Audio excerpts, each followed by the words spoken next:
everyone, and welcome to the opening drive on 101 ESPN in St. Louis, where it's 7 o'clock. Your time check brought to you by Clarkson Jewelers, an officially licensed Rolex jeweler with Brooke Grimsley. I'm Randy Carricker. Matthew Rocchio is here, and it's great to have you with us on a Monday morning. Good morning, Brooke. How you doing? Good morning, Randy. How was your weekend? It was great. I went to the Battlehawks game. That was fun. I saw that. That was your first one of the year because you weren't able to make the other one. No, I Cause wasn't. the law. But it was cause the law. We're going to have 3 of the Battlehawks in studio this morning. I'm super pumped about that. It's going to be great. The quarterback, A.J. McCarron, is going to be here. Wide receiver and kick returner Darrius Shepard. Defensive end Travis Feeney will join us at 9:15. We're going to talk to our buddy Chip Caray. Coming up at 8:45. Chris Kerber is going to join us. And we're just going to revel in this weekend of sports here in St. Louis. Well, we could talk about City SC, 3-3 draw for them. A great performance over there. You know, the Battlehawks winning, as you mentioned. And then there was something else that happened this weekend, Randy. Yeah, the Cardinals played at home. And they were swept by the Brewers. Not great. Not great at all. You know what I'm supposed to be doing, by the way? What? I told my daughter that I would do play-by-play of golf this morning. Okay.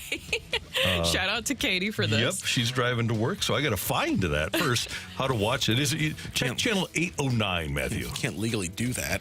I've done it before. I did it for a U.S. Open one time, and nobody complained. It was a little bit different. So I think you can do play-by-play off the TV. Okay. Scotty Scheffler's going to win again. Okay. We should be watching the dominance of golf right now. Scotty Scheffler on the men's side, Nelly Korda on the women's side. She won her 5th consecutive tournament yesterday. Scheffler is going for 4 out of 5 here. So, and here we go. So, little 10-footer drops in, and Scotty Scheffler at minus 20 through 15 holes. That was Sepp Straka, who is no longer in the top 5 at the moment. Scheffler through 15 is at 20 under par at the RBC Open. Patrick Cantlay, Wyndham Clark, JT Poston, and Theegala all tied for second place. All right, so we'll talk a little golf as we go along here. But Brooke, you're right. You'll do play-by-play throughout this. Yeah. By the way, you doing that, it brought me back to a moment that I'll never forget, and that was when we had Adam Wainwright as a regular guest. And remember, he was out on the golf course with Miles Michaelis, and you decided to do play-by-play while he was out there, and you might have thrown him off his game just a little bit. He had speakerphone on, and I had no idea. So you were just trying to pump him up. And he said, "I'm listening, Randy." Funny. That was good. The Cardinals did get swept by the Brew Crew over the weekend. Friday, the offense explodes in the 9th inning for a run, bases loaded walk, tying the game at 1, but then they lost in the 10th. Saturday, a 12-5 loss. Miles Michaelis giving up 9 hits and 5 runs in 4 2/3. Not great, although the Cardinals did score some runs late. And then yesterday, Sonny Gray was brilliant. He struck out 12 and allowed 2 runs in 6 1/3 last. It didn't matter as the Cardinals lose 2-0, falling to 9-13, which, Brooke, is the same record they had last year after 22 games when they won 71.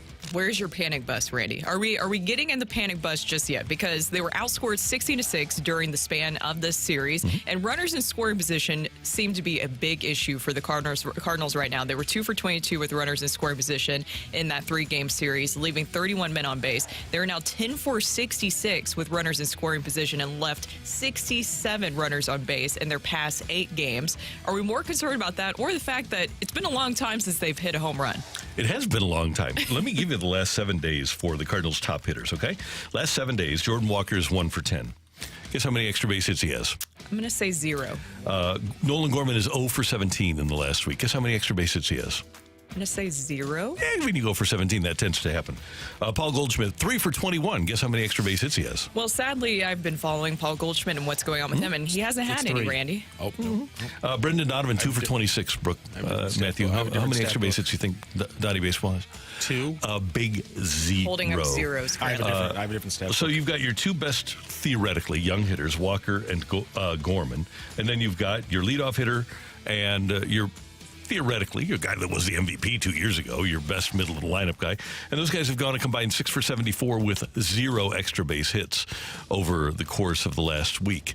You've played the Oakland Athletics and the Milwaukee Brewers. We are not talking about the Dodgers with Drysdale and Koufax. We aren't talking about the Yankees with Catfish Hunter and Ron Guidry. We aren't talking even, well, they're pretty good, the Diamondbacks with Randy Johnson and Curt Schilling. We're talking about average to well below average in Oakland's case, Major League Baseball teams.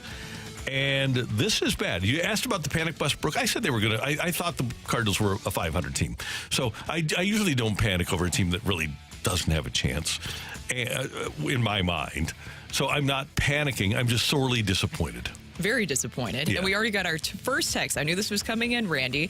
This came from the 314. It says, how long until we address the hitting coach? The hitting coach, by the way, is Turner Ward. I'm getting flashbacks of Jeff Albert, Randy. Right. And I'm talking about with the fans wanting somebody. And I get it. Here's the thing. I completely understand this.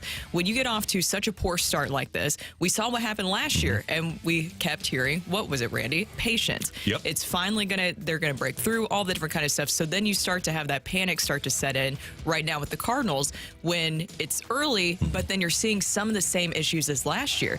Randy, just watching this team this past weekend, specifically against the Brewers, I know it hasn't been great at certain times at other parts of the season as well, but this weekend specifically, it just felt like they were lifeless at times. Sure and did. they were searching, they look lost, and I don't really know what that is, but getting rid of somebody in April, it is not something that you see ever really in Major League Baseball unless something big happens. So what can you even do at this point? And it is interesting, and the dynamic of the hitter and the hitting coach in baseball is unique. You might think that the hitting coach is working every day and all over saying, okay, here's what we're going to do today. Here's our game plan.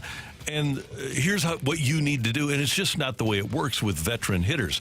Paul Goldschmidt and Nolan Arenado and probably Brendan Donovan, they might approach Turner Ward to say, okay, can we look at some video or what do you see? But Turner Ward isn't going to them and saying, okay, you need to change something, because Paul Goldschmidt has been top 6 in the MVP voting 6 times, and because Brendan Donovan has had a 394 on base, and because Nolan Gorman has already had a 27 home run season. Those guys generally are perceived to know what they're doing, and they might ask for help, but the help doesn't need to necessarily be offered. I don't know what, at this point, Turner Ward can do. The biggest thing, and this might be a philosophical thing, and it might be a respect thing. I don't know. I have no idea. But I talked to Mark McGuire a lot about hitting and approach and focus. And for me, it's so simplified with McGuire. And I don't think the Cardinals have gotten away from overloading their hitters' heads, their young hitters' heads, with thoughts.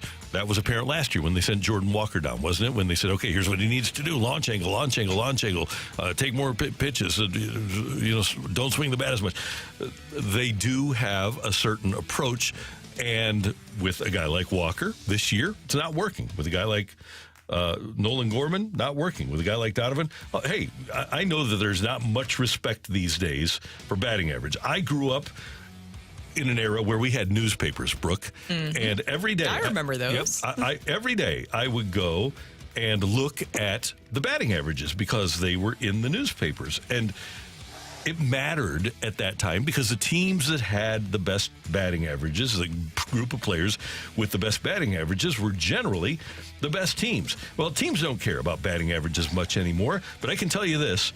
When you have Jordan Walker hitting 164, when you have Nolan Gorman hitting 169, when you have Paul Goldschmidt hitting 179, when you have Brendan Donovan hitting 210, even if you don't care, that's alarming, and it's very, very difficult to win with. Exactly, it is. And from the 901, it says, is this a lineup in reality that just isn't good, or is it an organizational approach of launch angle over see ball, hit ball? And that's what you're talking about right there, too, is that even if there is a philosophy, which of course they do have a philosophy throughout the organization, it is up to the players. Paul Goldschmidt has his own philosophy that he's been working on his entire career, a routine, and this is what's happening with the team. Is this just more of, this is what you have? I hope not. I hope that this is not the case, but you are what your record shows currently, which you mentioned is 9-13 right now. Yeah, and to go back to launch angle, that is not completely wrong, and this is a baseball-wide problem. It's the concern with process over results. Launch angle is a part of it. How hard you're hitting the ball. You know, last year the guy who had the lowest average exit velocity in the National League was Luis Ariz, who happened to lead the league in hitting. There is so much focus on individual process rather than actually making plays to win games. And this is not all across baseball. It's not all across the Cardinals. But, yes, there is, in my opinion, too much, let me put it this way, not enough see-ball, hit-ball. I talked to Tony Gwynn a lot when he was alive, when he was a player. And he was really the forerunner to what we have now in terms of video, but he always came back to see-ball, hit-ball. And Tony La Russa was a big advocate. You know, the process is a part of it. But see the ball, hit the ball. It's Major League. See the ball, hit the ball. It was just that way. When you're talking about process, too, we actually heard from the president of baseball operations, John Mozeliak, yesterday, and he talked about how it is still early on in the season. You know, there's a lot of baseball still to be played, so I don't think we need to be over dramatic today and panic. The best thing we can do is just keep doing what we're capable of doing and getting back to what we know we can do. And there's a lot of confidence still in this clubhouse. There's some frustration, there's no doubt about it, but when you think about how we've played and to really only be a few games under 500 at this point is pretty remarkable, and it says a lot about our pitching, really. Now, you know, when you hear that, Randy, that people are going to start panicking. And I saw all the comments yesterday on social media where people, when you have John Mozeliak, which I'm actually glad that he spoke, because that was one thing that last year bothered me a little bit, is that I felt like he didn't get in front of the media as much as he should have. And you know what's going on currently. I think that they're very aware that people, optics-wise, are not happy what's happening with the club. And why should they be? Because things aren't looking great for the team currently. Same record as last year at this time. Exactly. Same record as last year at this time. And we saw what happened last year. And so I think that he understands the panic of it, and that's why he got in front of it. But do you think that those words are resonating with people right now? No, not at all. And there is Mo fatigue. There's no doubt about it, right? So it doesn't matter what he says. Even if the team was 22-0, there would be people out there that would be saying fire Mo, right? They would be saying that because they just don't like him. But at the same time, when the same thing is happening and you have the same record, it does cause a problem, sometimes a kerfuffle. By the way, going back to my batting average comment, Brooke, you know how many divisions there are in the National League, right? Yep. East, Central, West, right? Three. The leaders in those three divisions are the Atlanta Braves in the East, the Milwaukee Brewers in the Central, and the Los Angeles Dodgers in the West. Okay? Major League Baseball doesn't care about batting average anymore. Top three teams in the National League in batting average are the Atlanta Braves, first place in their division, Milwaukee Brewers, first place in their division, Los Angeles Dodgers, first place in their division. Bing, bang, boom. So it's not too hard to figure out. I figured it out as a 10-year-old, and I think that they should be able to. It should not be as difficult as they're making it.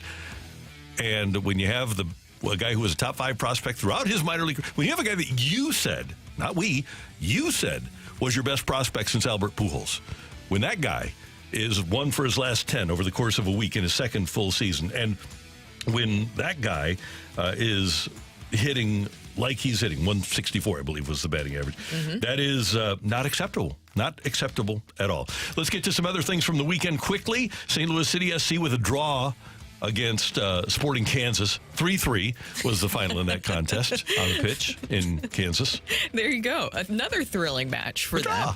Yeah, Matthew said it was great. I missed it, but Matthew said it was great. Yeah, I mean, don't be mad about that one. It was. I mean, it wasn't the best game, but I mean, it's a 6-goal game. It was fun to watch, despite the fact that Casey got some aggravating goals. You did see João Klaus just absolutely João Klaus. He murked somebody. Just painted the field with a Sporting Kansas City player like we were playing football. It was fantastic before they then scored an absolutely beautiful goal from Pompeo. So there were some big moments. Anytime you get away with from an away game with points, especially when you go down early like they did, you're not happy, but you're not mad about it either. In the UFL on Saturday over at the Dome, St. Louis Battlehawks over the Memphis Showboats, 32-17. A.J. McCarron, 35 of 45 for 222 and 3 scores, 12 of 14 after a quarter, and he was surgical against the Memphis Showboats. It looked like another quarterback that used to play his home games at that Dome. Oh, really, Randy? Uh-huh. And who might that be? Keith? No. No, not really. I was thinking Austin Davis. Not really. It was very Kurt-esque. Oh. Actually, you know who it was? It was more Bradford-esque. High completion percentage, a lot of checkdowns. You get 35 completions for 222, but you win the game, and that's what it's all about. He was very, very effective. Kurt was always throwing it downfield. That was always fun. We got to get Isaac on the show this week, by the way. Let's work on that. And in the NBA playoffs, Celtics take a 1-0 lead over the Heat. Clippers take a 1-0 lead over the Mavs. The Bucks, without Giannis, take a 1-0 lead over the Pacers, and the Thunder up 1-0 over the Pels, the Pelicans. And as we play at the RBC Heritage Classic in Hilton Head, South Carolina, Scotty Scheffler is 20 under par through 16 holes. He has a 4-shot lead over Cantley, Clark, Straka, and Thigala.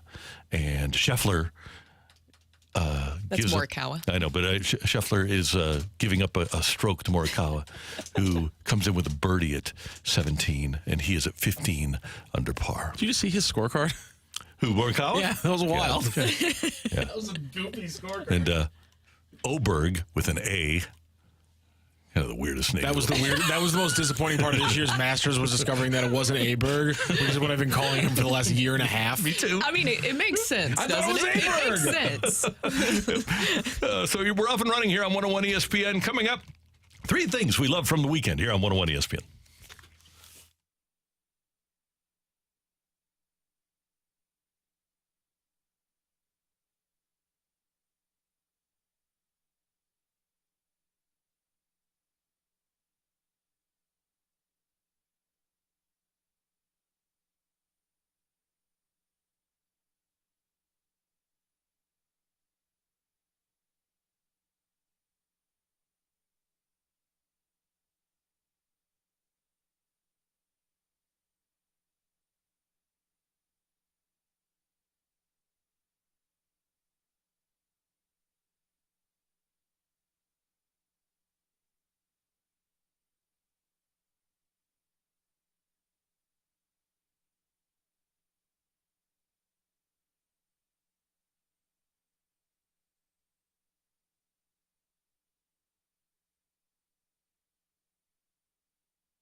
For three things we loved about the weekend here on the opening drive with Brooke, Matthew, and Randy here on 101 ESPN. Brooke is going to get us started. Number 3. Well, number 3 for me is going to be one of the biggest names in college basketball in the transfer portal is coming to SLU. Robbie Avila, a.k.a. Kareem Abdul-Jabbar. You might be more familiar with that name. Or Larry Blurred. Or Steph Blurry. Or Larry Nerd. Or Larry Nerd. There you go. Making it official this weekend that he is going to be a Billiken. This is huge, not only for the Billikens, but also for St. Louis, what he's going to be able to bring. Now you have even more national attention coming in. And for Shirts to be able to bring over some of these players, and there's going to be even more, according to reports, that he's going to bring over from Indiana State.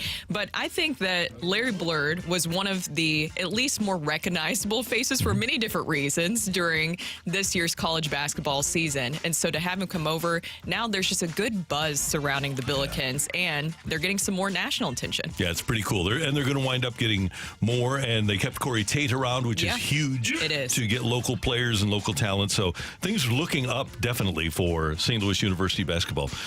Brooke and Matthew, I was over at Hollywood Casino on Friday night for the PGA Reach Trivia Night. And we did well in the first round, which was baseball cathedrals. We got them all right.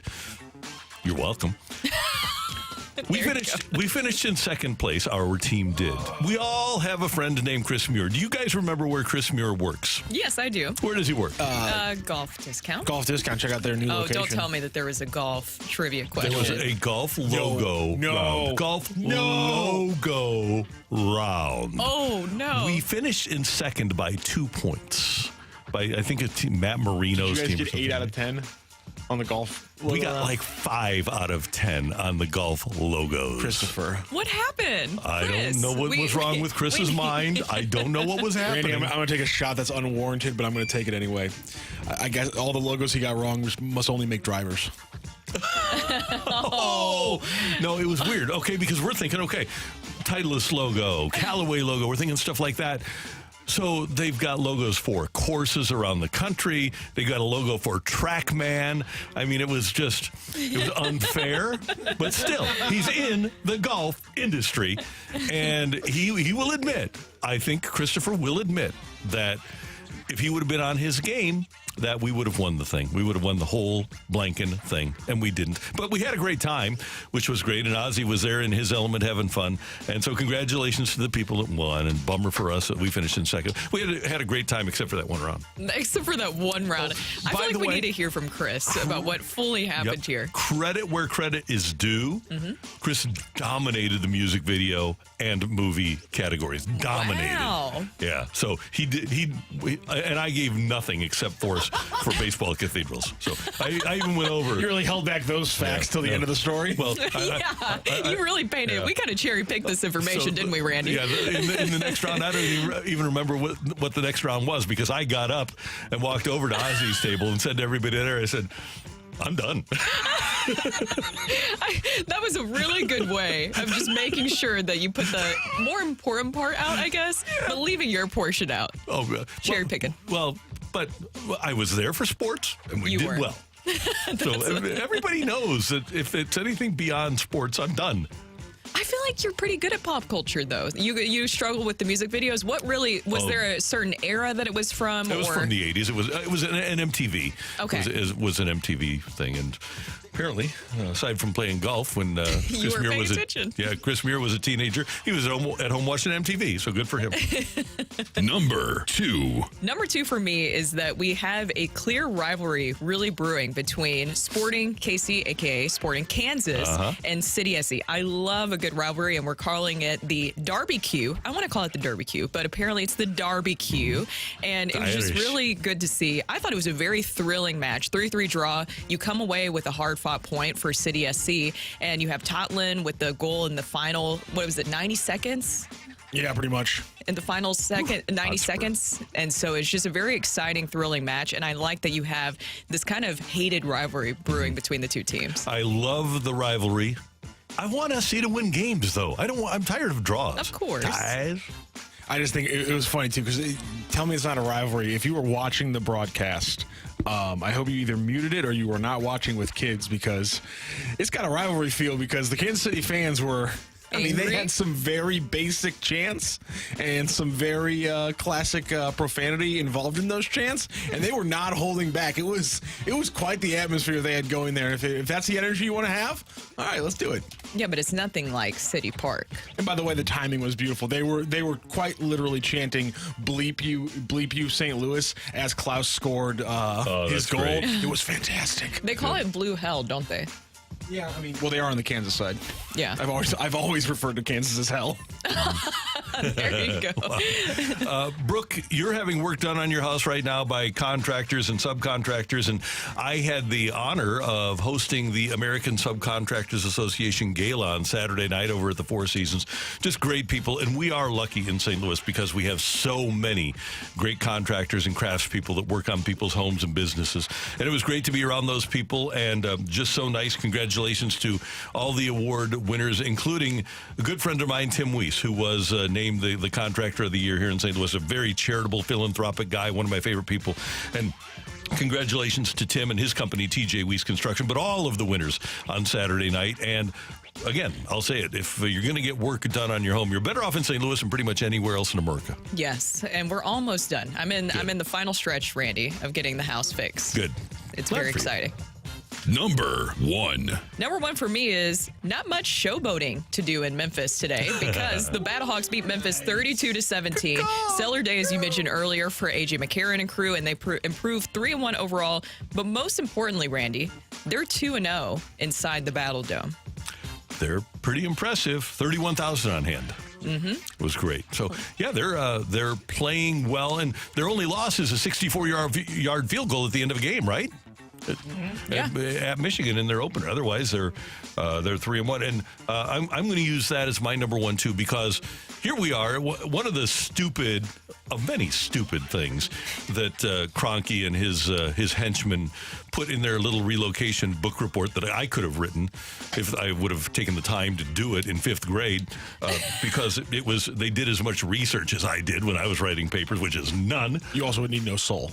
That's true. You'd need to have no soul. But one of the things they said is that St. Louis will never support anything but the Cardinals, and that St. Louis was a baseball town. And these guys who ran an NFL franchise, the National Football League, they said they couldn't compete with the Cardinals because the Cardinals are the Cardinals.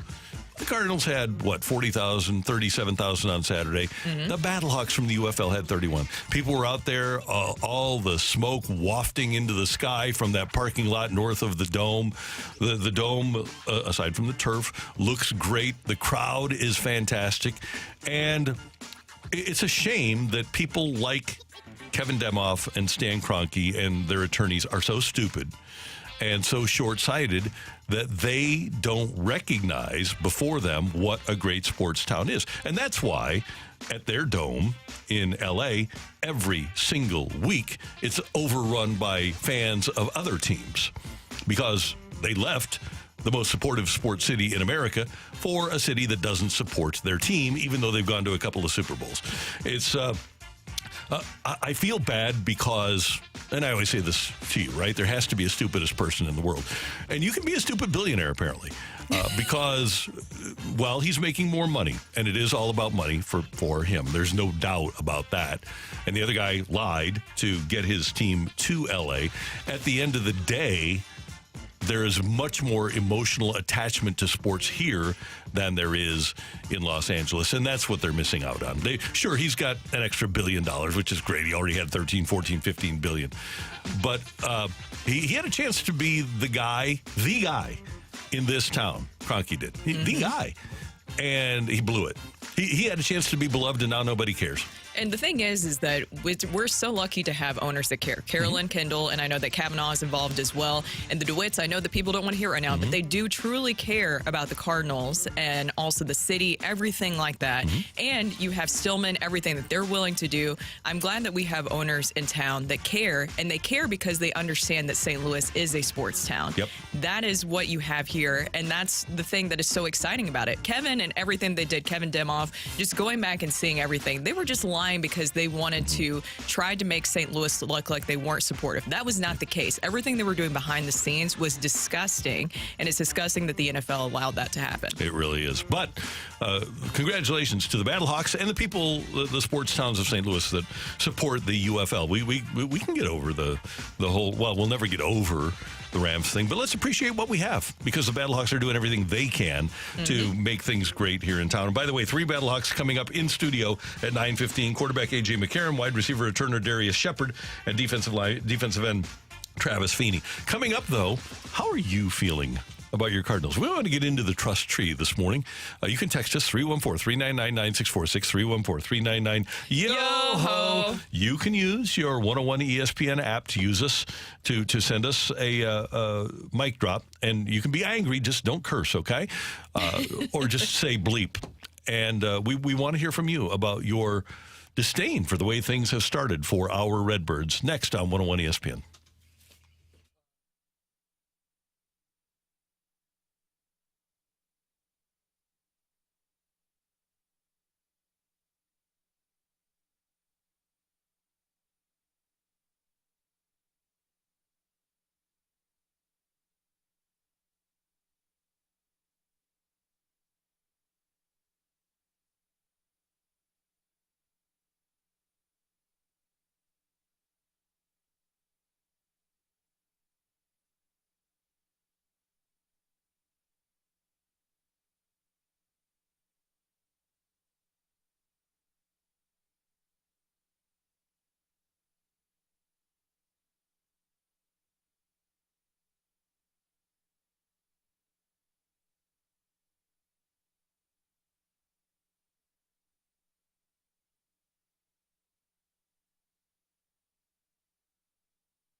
I have a friend who, I'm not going to laugh, she had her gutters fall off her house. Had a picture on the Facebook about gutters falling off the house. She said, who should I call? I said, gutterpros.com. Set up an appointment. And I know that for her and her family, Gutter Pros is going to do an amazing job, because that's what they do. They're a St. Louis-based company. As a matter of fact, their general sales manager was born and raised right here in St. Louis. He knows our town. And what Gutter Pros does is, whether it's a cosmetic thing or something like this, where your gutters become unattached and you need new gutters, Gutter Pros is going to take care of you. Just go to gutterpros.com to set up your appointment. They're A+ rated by the Better Business Bureau. They have 4.9 out of 5 stars on their reviews. And whether it is something that's cosmetic or you just need more functional gutters, they're going to do it for you. At Gutter Pros, water goes where they tell it to go. So here's what you need to do. If you need new gutters, if your gutters have fallen off, or if you just want some that look better or function better for your home or your business, go to gutterpros.com.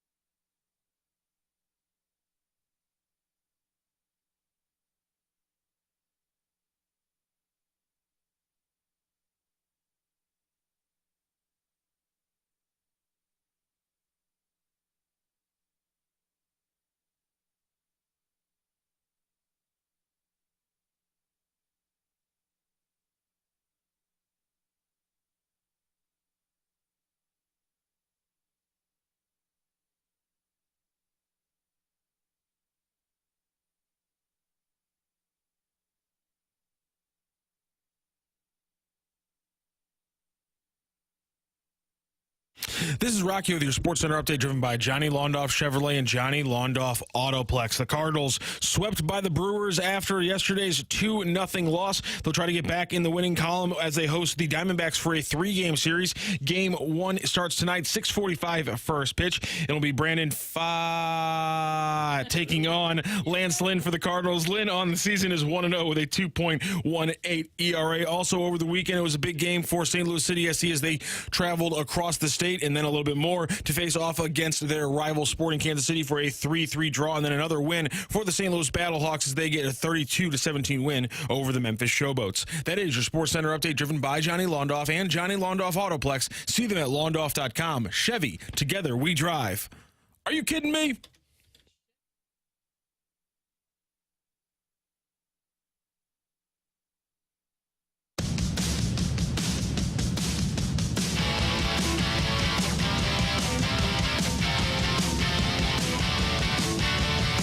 Yeah, probably what I'm about to say is going to make people mad, but it's really about just being patient.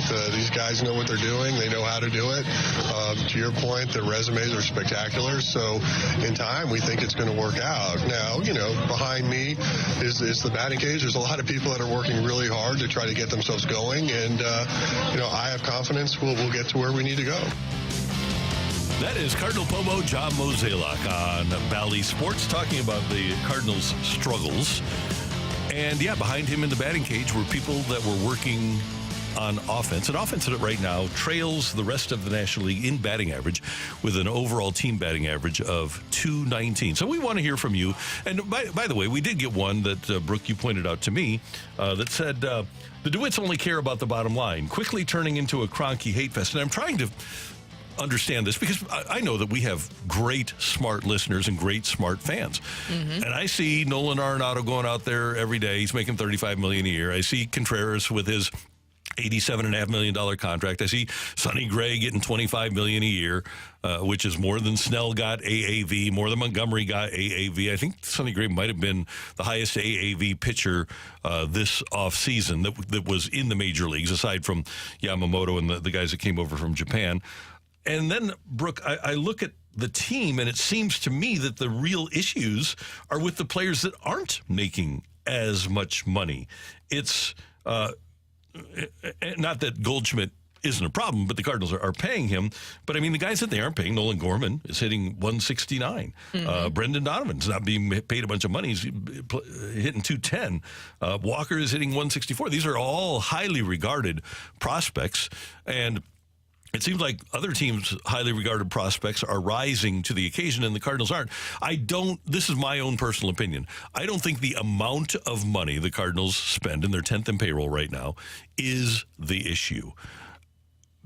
You can spend a lot of money, but if you don't spend smart, then you're not going to be able to succeed. And my suggestion would be that overall, historically, the Cardinals haven't spent smart. That being said, when they acquired Arenado and Goldschmidt, those were very smart expenditures. That's the thing, is that they are spending the money. It's just the smart spending is the thing that if you're talking about that you're looking for something to break down, that is it. It's about the personnel judgment. It's about identifying player development, all the different kind of stuff. That is where the smart spending comes into play. And to me, that is the bigger issue there. And when you're talking about payroll. All right, let's get to some texts. What are you seeing that catches your eye, Brooke? Well, there's a lot. We are getting a flood of texts coming in here. I'm just disappointed that the team and players keep doing the same thing and expecting different results. We need to change the way we approach scoring runs. We aren't hitting with any power. That is from the 314. And you're 100% right. My guess is that Oli Marmol and Turner Ward have not gone to the players and said, don't try to hit home runs.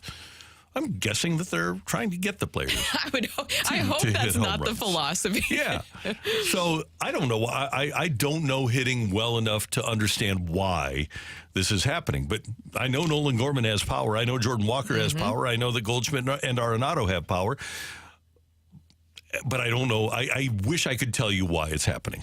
This is from the 618. As a diehard Cardinals fan, I'm thoroughly disgusted. Something is going on behind the scenes with this team. I personally think they have no desire to play for this manager. They are wasting pretty good starting pitching and playing with no emotion whatsoever. Totally fed up with 2 exclamation points. That's from the 618. Now, I want to focus on something here that we talked about earlier. Specifically this weekend, Randy, they did look lifeless.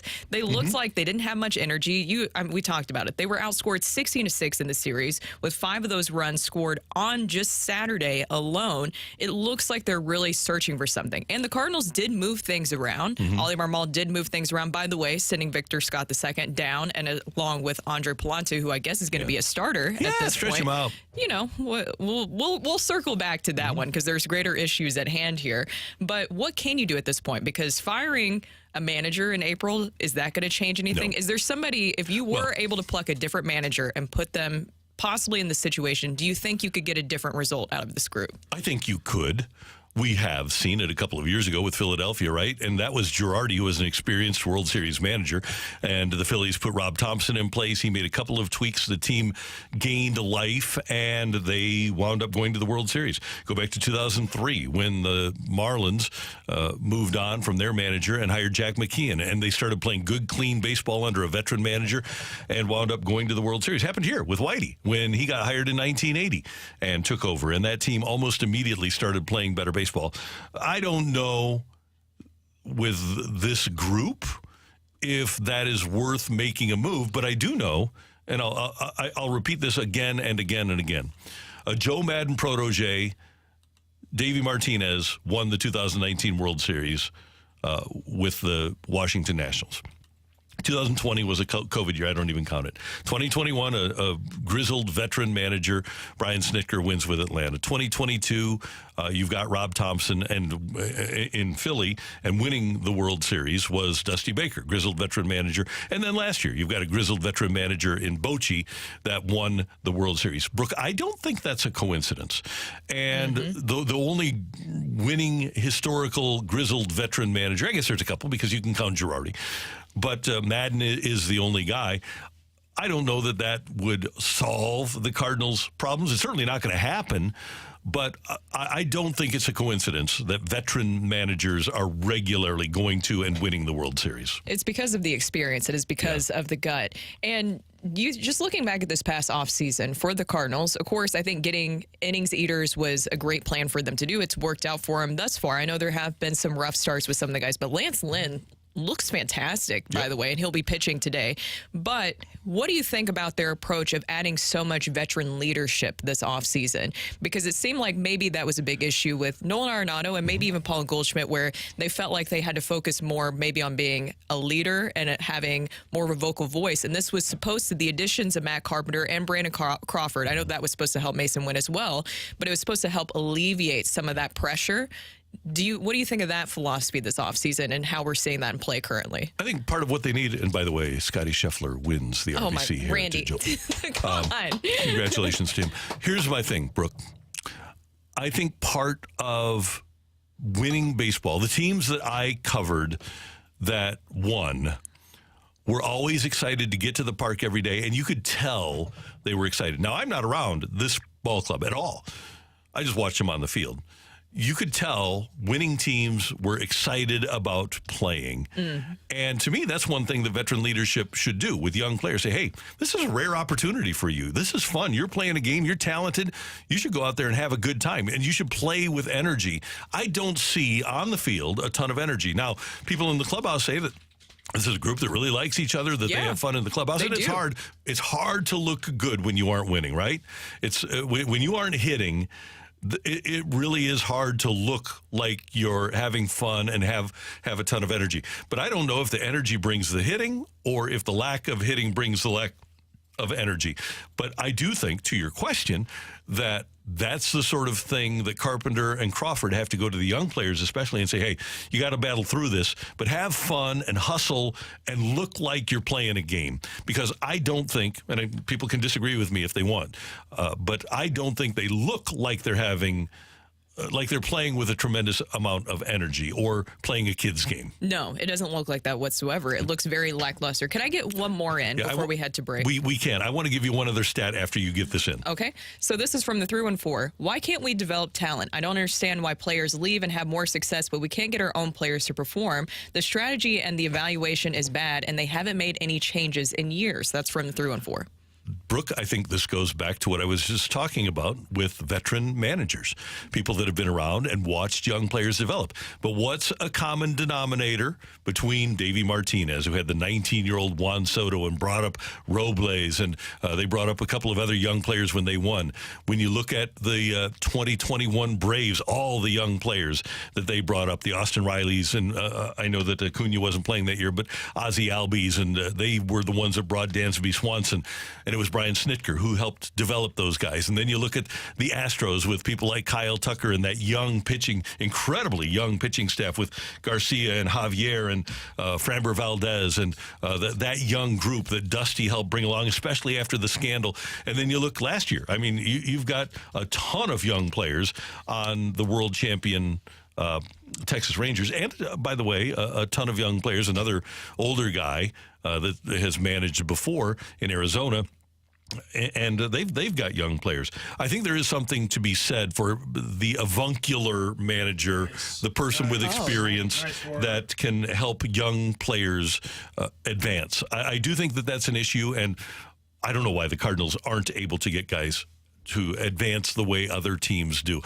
I said during the offseason, I think the model should be Atlanta, and our guys should be getting better because I see it around baseball. Young guys always get better. Okay, Brooke, I want to go back to the very first thing I brought up, and that was that text about the Cardinals only being concerned about the bottom line. Yes. Okay, and the Cardinals starting rotation. Let's think that everybody's healthy. Okay, so the rotation: Gray, Gibson, Lynn, Michaelis, Matz. Okay. How many rotations in baseball do you think get paid more than the Cardinal rotation? I know that they're up there, but maybe 8 or 9. How about 1? Wow. The only rotation in baseball that makes more than the Cardinals is the Toronto Blue Jays at $78 million. Cardinals rotation makes $62,917,517. 62,917,517. Second highest paid rotation in the sport. Phillies are third, even though they have Wheeler and Nola at the top of their rotation. Yankees are fourth. Rangers are fifth. Mets are sixth. Cubs are seventh. Diamondbacks are eighth. The Giants are ninth. The Braves are 10th. And by the way, the Dodgers are 12th in spending on their rotation at $37 million. The Cardinals at $62 million for their rotation. So, again, please explain to me, with all these guys that the Cardinals signed for this season, how the Cardinals are only concerned about the bottom line. It doesn't make any sense to me. It doesn't. It really doesn't. They gave Matz the contract last year, and then Lynn, Gray, Gibson their contracts this year. I'm not seeing how the Cardinals are only concerned about the bottom line. From the 618, because they haven't developed a young pitcher. And that is a good point. I think that they were hoping that Jack Flaherty was going to turn to something. And there's a long list of pitchers that I could go through here. Alex Reyes. I mean, the list goes on and on and on. But at least they are spending the money. I think that if you are going to talk about payroll, the payroll thing to me is not the issue. It's the smart spending. And then it's also identifying personnel and developing that. 100%. 100%. But I will give them credit for admitting their mistakes and not being able to develop young pitchers and trying to find a way by spending. And there you go. The second highest paid rotation in baseball. That is not a bottom line issue. That's a development issue, and that is a coaching issue, but it's not a spending issue. All right, we've got a quick take it or leave it coming up next. Get your text in, 314-399-9646, 314-399-YO-HO. Oli next on 101 ESPN.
If you're running a business and you want to connect with your clients through social media, through digital, you need to get in touch with social media experts 2060 Digital right here in our building. They are a sister company of 101 ESPN by Hubbard Radio. Hubbard Radio has been around for more than 100 years, and 2060 Digital is amazing. The people over there do a great job of analyzing your company, finding out about your clients, and finding the best way to connect with new clients and provide them opportunities through learning through digital platforms and your social media platforms. 2060 specializes in simplifying what's complex about digital marketing. They're going to take the process and transform it from a challenge into an opportunity for your business. So, if you aren't all in yet on social media and digital for your company, you need to learn about 2060 Digital. Go to 101ESPN.com/2060 Digital, and it will propel your business forward.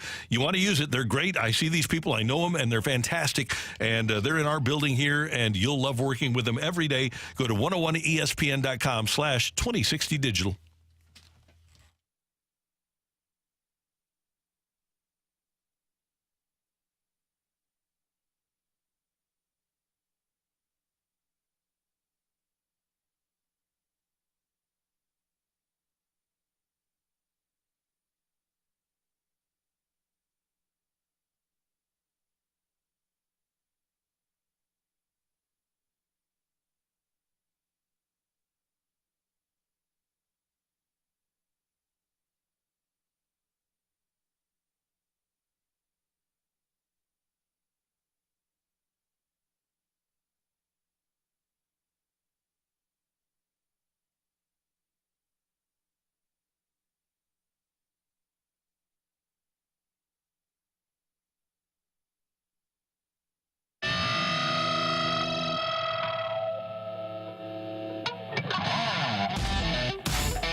Brooke, Matthew, Randy, our text line open 314-399-9646, 314-399. Yo-ho! Oh, I like this. That's when they eventually get like a hit, Randy, the they rare do Cardinal this. hit Yes. thing. Yeah. Yo-ho! It's like a house word. Triangle. Yeah. Whatever it is. We don't see it that often, so I haven't nailed it yet. Maybe they can do more of that, please? Yes, please, get a hit. Please. Okay, there are rumors out there, Brooke, about a Naked Gun remake. Oh, But here's the thing. Leslie Nielsen is dead, and I think Peter Graves, I don't want to kill him. Peter Graves dead.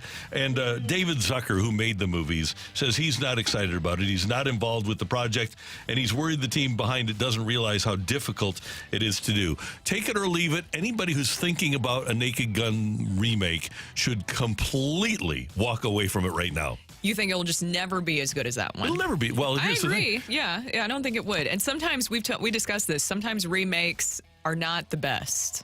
No, and here's the thing. One of the really funny parts of the Naked Gun movies was O.J. Simpson. And he's not there anymore. Nordberg is the character. I forgot about that. Yeah, Nordberg was great. You lose George Kennedy, you lose Leslie Nielsen. That's right. That's why I thought, Randy, when you said anybody who's involved in this should probably just cut ties. Yeah, get away. So Stop it. they're making a remake starring Liam Neeson and Pamela Anderson. Oh. Pamela Anderson? Yeah. This is But so What random. year is it? Right. Is it Yeah. 2004? One of the big problems is that and maybe some people have guts here that I'm not aware of. Part of what made Airplane and Naked Gun great was the political incorrectness. Mm-hmm. And I think that something like this would get canceled now. I think that's a fair point, Randy. I don't think that you could. I don't think that you could get away with a lot of that because now I'm getting flashbacks to a lot of the references. I'm like, that probably wouldn't fly as much now, would it? Yeah. People might not like that. No. One of the classic lines that everybody knows from Airplane is, "Excuse me, stewardess, I speak jive," and it's from the mom from Leave It to Beaver. And you just could not put that in a movie today. That is so funny. You can get away with a Karen being probably racist. not. You can get away with a Karen doing something like super racist. Maybe. You can totally get away with it as long as you frame it as, "Oh my God, look at this Karen." Will Ferrell might be able to do it, is what somebody from the 636 said. Oh, yeah, You can still do it. It's just, I mean, it's like you gotta walk a tightrope. Yeah, and I think a lot of people would like to avoid that. Take it or leave it, guys. We saw some movement this weekend, moving things in the lineup, different things like that. Obviously, sending Victor Scott the second down and Andre Palante as a starter, getting stretched out as a starter for some reason. But take it or leave it, we need to see Newt as the center fielder. I'll take that. I'm surprised that hasn't been done yet. And I have nothing against Siani. I think that he's fantastic defensively. But why not just start trying different things here? We talked about the sorting hat last week, Randy. Let's get the sorting hat going. I think that's a great idea. So tell me what you think of this lineup. Okay. Okay. And I was texting yesterday with Mr. Lineup, Bob Ramsey, and I sent him this. Oh, he loves a good lineup. Yeah, so I have Mason Wynn leading off. Oh. I have Donnie Baseball hitting second. Oh, okay. I have Goldie hitting third because the bulk of his career success has come as a number 3 hitter. I have Nolan Arenado hitting fourth. I have Contreras as my DH hitting fifth. Newt in center field hitting sixth. Herrera hitting seventh and catching. Burley in left field hitting eighth. And J-Dub in right field hitting ninth. I like that. Can you send that over? Yeah, you got it. Can you send that over to? Yep. No, I was going to say I'll text it to him right now. I'm sure he'll appreciate that this early. I'm sure he's not getting any inputs from anybody right now. He just heard that. He's driving his kids to school. So, Ollie, if you just text me if you want it.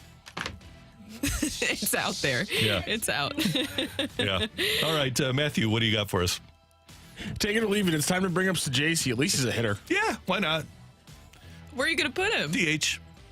Really, Randy? Herrera's fallen off to 244 now. No, he's fallen off. Whoa. But they just figured out a way to get him in the lineup every day. I know they have. Pies. What else could we do? Could we see Gorman's not hitting? Mm-hmm. That's Well, maybe you just play him at second base. Who, Sajasi or Gorman? Sajasi. Didn't you say something last year, Randy, about him defensively? Yeah, but you're hitting so bad. And I think the concern was with his arm. Yeah, exactly. Yeah. So, but right now, because literally half of your lineup is an out right now. You need something. I need something. You know who else is doing well in the minors, Randy? Who's that? Luken Baker. Oh, your guy. He hammered one yesterday. That's what I'm saying. One to straight away center. Okay. Would you sacrifice defense? Say that you bring up Thomas Sajasi and Luken Baker. We're just doing an alternate universe right now thing. You bring them up. Mm-hmm. Would you sacrifice defense? Because imagine it's a Miles Michaelis day on the bump, and that's your infield defense. Yeah, Yeah, no, don't do that. I know this sounds ridiculous because we've gone almost a full month.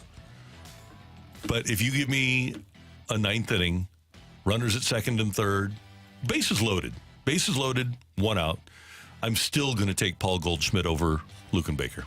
I still am. All right. Take it or leave it. Crush my alternate universe. Sorry about that. Take it or leave it. The Cardinals will continue to flounder, and both Goldie and Arenado are gone by the deadline. Oh, I'm going to leave that. Both of them? Yep. Okay, again, this is kind of the... we talked about this with the Blues. Okay. If you are another franchise, do you trade for Nolan Gorman and have to... Is it 4 years and 140 mil? With what Nolan Arenado has been for the last year or so, are you going to buy those 4 years? Do you want? Is that worth it to you? Is what you have seen from Nolan Arenado over the last year enough to make you think that he can put your team over the top? And by the way, there's only one team he's going to, right? Yeah. Are the Dodgers really going to add that payroll for him? Well, they seem to have an endless amount of money. But would you rather have him or Max Muncy right now? That's the thing. No, if the Dodgers had a big player right now, they're doing it in free agency and they're deferring the contract. Yeah, but his contract's already signed. That's what I'm saying. That's what I'm saying. I don't think the Dodgers are going to pony up for him. Yeah, I don't think so either. But you got one more? Take it or leave it. A NBA 1 or 2 seed loses in the first round. Leave it. Leave it. Yeah, we're pretty well set. Seems like the NHL is going to be that way too. I believe home teams are sick. I didn't stay up to watch the end of. Did Nashville win last night? They did not. So home teams, I think, are 6-0 so far in the NHL playoffs. So.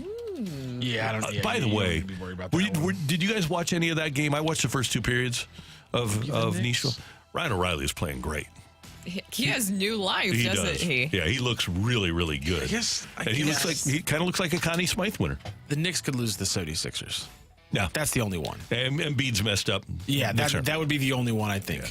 So, But I just don't think it's going to happen. all right. Thank you, sir. Thank you. Coming up next, Oli says he can switch around the lineups all he wants, but it won't make any difference if the big boys don't hit. We're going to talk a little bit about that and take more of your texts and mic drops next here on 101 ESPN.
Hey, I want you to know about what's going on with Gloria Liu at Your Home Sold Guaranteed Realty. She just does amazing work for everybody that utilizes her services here in the St. Louis metro area. And there's a good reason that she does amazing work, because she is going to sell your home. And if she doesn't, she's going to buy it. And that's guaranteed in writing. She's mastered the home selling promise with that guarantee. And she's going to sell your home at your agreed to price and time frame, or buy it. Does your agent compare? Gloria has solutions for every kind of home seller. For sellers who want a fast sale with no hassles, well, Gloria's multiple cash offer program is a great option to consider. There are no showings, no costly repairs, and you pick the closing date. Pretty cool, huh? You always get the highest cash offer to choose from in minutes from Gloria Liu. Her phone number is 314-325-6888, 314-325-6888. Gloria Liu sells faster and for more money than any other agent in St. Louis. She is St. Louis local real estate authority. You can learn more about Gloria Liu at gloriahasthebuyers.com.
Grimsley, Matthew Rocchio, Randy Carricker, 807 Time Check brought to you by Clarkson Jewelers, an officially licensed Rolex jeweler. And the other day, I think it was on Friday, we drew a lineup out of a hat for the Cardinals, right?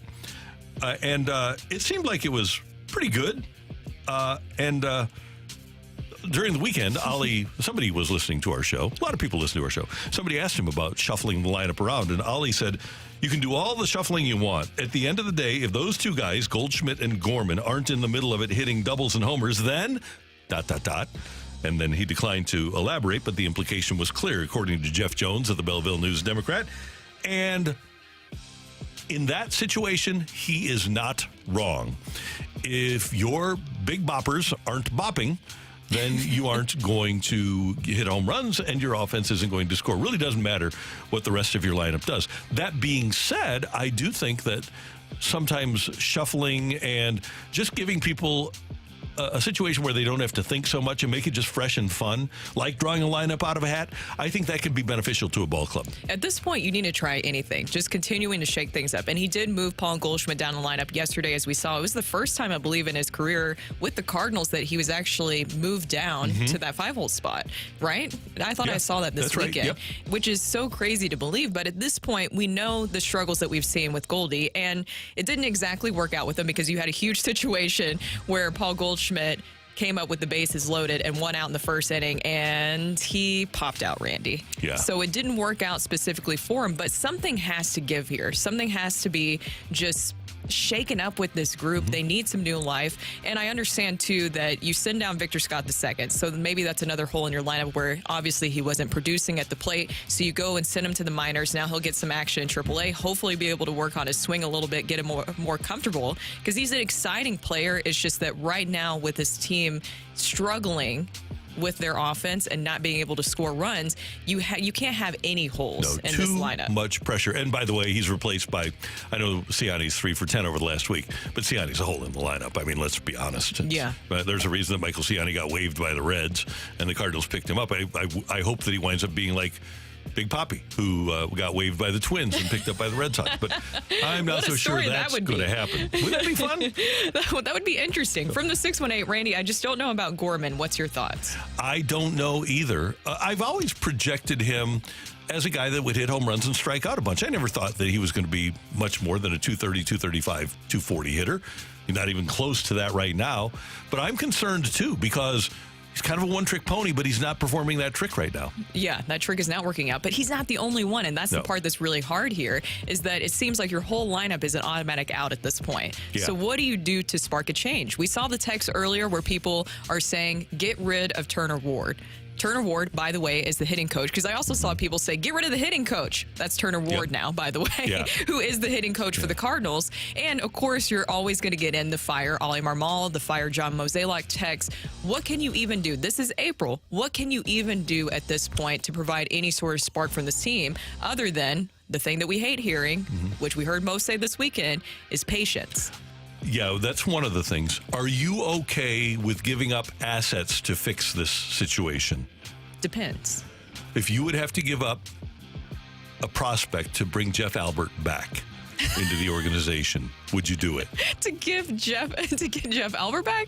Is that really what we're doing? I don't think Jeff Albert wants to come back, first off, because he wasn't fired. No. He left on his own accord, and that really, I felt like, set the front office just, they were so thrown back by that, because it was his philosophy that was throughout the organization. We were talking about a hitting philosophy. There was a philosophy he was implementing throughout the entire organization, not just at the major league level, but the minor league level as well.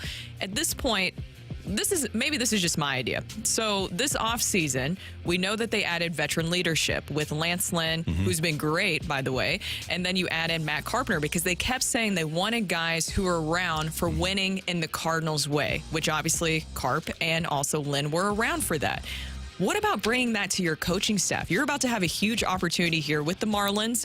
Obviously, Skip Schumacher is not going to stay there because they're tanking for whatever reason. John Jay is a part of that staff as well. I understand bringing in leadership to your clubhouse, but what about amongst your coaching staff as well? Yeah, maybe next year you do something like that. I can tell you right now, in talking to former coaches that I know, I don't think there's much of an appetite for people to join this organization. I don't know that it's, among coaches, I don't know that the juice is worth the squeeze. There's so much hard work. The coaching staff is so the pay is not controlled. Great. Let me give you an example. And this is, it seems almost unfair, but every night we see players talking to Willie McGee on the bench. Willie sets the outfield defense. Mm-hmm. Shouldn't a guy like Willie McGee be utilized as a real coach? This is a guy that won a couple of batting titles. He was an MVP. He was a great center fielder. Shouldn't, if you have that guy in your dugout and in uniform every day, shouldn't, and his job description, title is assistant coach. Shouldn't he really be coaching? Yeah. And he's not. He's not utilized. And I think things like that are kind of what holds the organization back. And I don't know if it's ego. I don't know what they want or what the point is. But I'll give you another quick example. And the late, great Whitey Herzog would bring in, when Bruce Sutter would have struggles, and he did every year. He was taught the split finger fastball by a guy named Fred Martin from the Cubs organization. Fred Martin had retired. Sutter would go into his funk. Whitey would call up Fred Martin. Fred Martin would come in for a week, work with Sutter, bing, bang, boom, Bruce would be fine. The same thing happened with a bunting instructor named Bunny Mick. Bunny Mick wasn't a part of the organization, but Whitey brought him into camp, and he helped Vince Coleman become a great bunter. And even Ozzie got better. Ozzie was already awesome. But little things like that, people that aren't necessarily on your payroll, can be of value to an organization. When you're the Cardinals and you have this much going for you in terms of the history, and we don't have Bob Gibson, we don't have Bruce Sutter, we don't have Lou Brock anymore, but we still have a lot of great former Cardinals. Jim Edmonds is still around. Jim Edmonds he's a baseball savant. He is. Why not utilize people like that? I don't know. And I don't know if that is an ego issue within the front office or within the coaching staff. If I had an opportunity to have one person make one other person better, I would take advantage of it. Here's the thing is that also we keep getting this text further through and four. Where is Molina? It's a great question. That is a great question. Now, I did hear Bill DeWitt III. He did disappear. Bill DeWitt III, when we were at that media luncheon, he was asked about that, and he kind of spoke about that he is dealing with some personal matters when it came to the family front, that we knew that anyways coming into this, that he needed to get his personal family situation figured out first because he had played for so long. But I am a little disappointed. I would have liked to see him. He was wasn't he supposed to be around spring training? He wasn't even for one day. Oh. So we've got your mic drops. We're going to get to those at 9 o'clock, and we're going to talk to Chip Caray at 8:45. But coming up next, the voice of the Blues, Chris Kerber, joins us on the opening drive on 101 ESPN.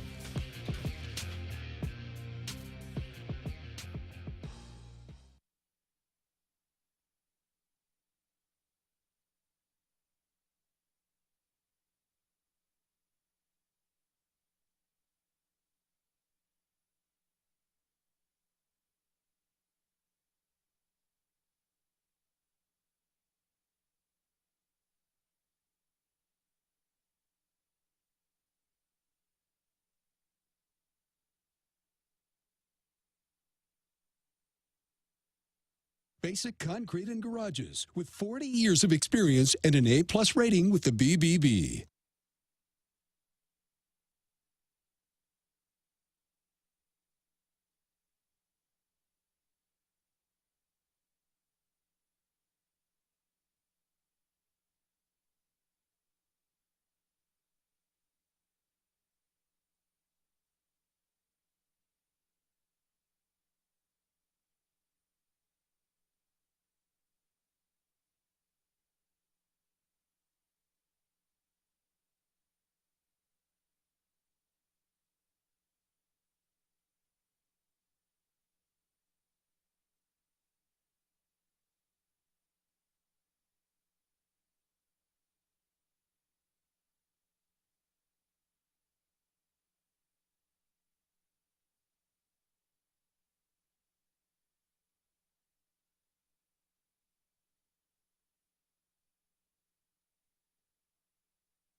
Hey, folks, you've heard me talking now for a couple months about Classic Air Care. We got you through the final months of winter. We're taking you into the early parts of summer. as we work through another weatherful spring here in St. Louis. All right, how about this review from Terry? My AC unit, within a few days of using it this spring, shut down. I called Classic Air Care. They were able to send a technician out within 24 hours. He discovered the problem within minutes, a small piece of debris blocking a drain filter. It was a simple fix for a professional. He went out to run a few more tests to make sure everything was working normal. So appreciative of the quick response. Thank you. That's where you will get with Classic Air Care. You're going to get those kind of service reviews. You're going to get those kind of experiences, and you give them a call or you go online at Classic Air Care to set up an appointment. Make sure that unit is ready to go for the hot St. Louis summer. Read all the different reviews that they've got online. They've got a 4.8 Google rating, and it's right on the top of their website, classicaircare.com. Find out why I'm a customer. Find out why Alex Ferrario is a customer, and make sure that your house is as comfortable as you want it to be. They've been making people comfortable for over 100 years. It's Classic Air Care. Go online at classicaircare.com.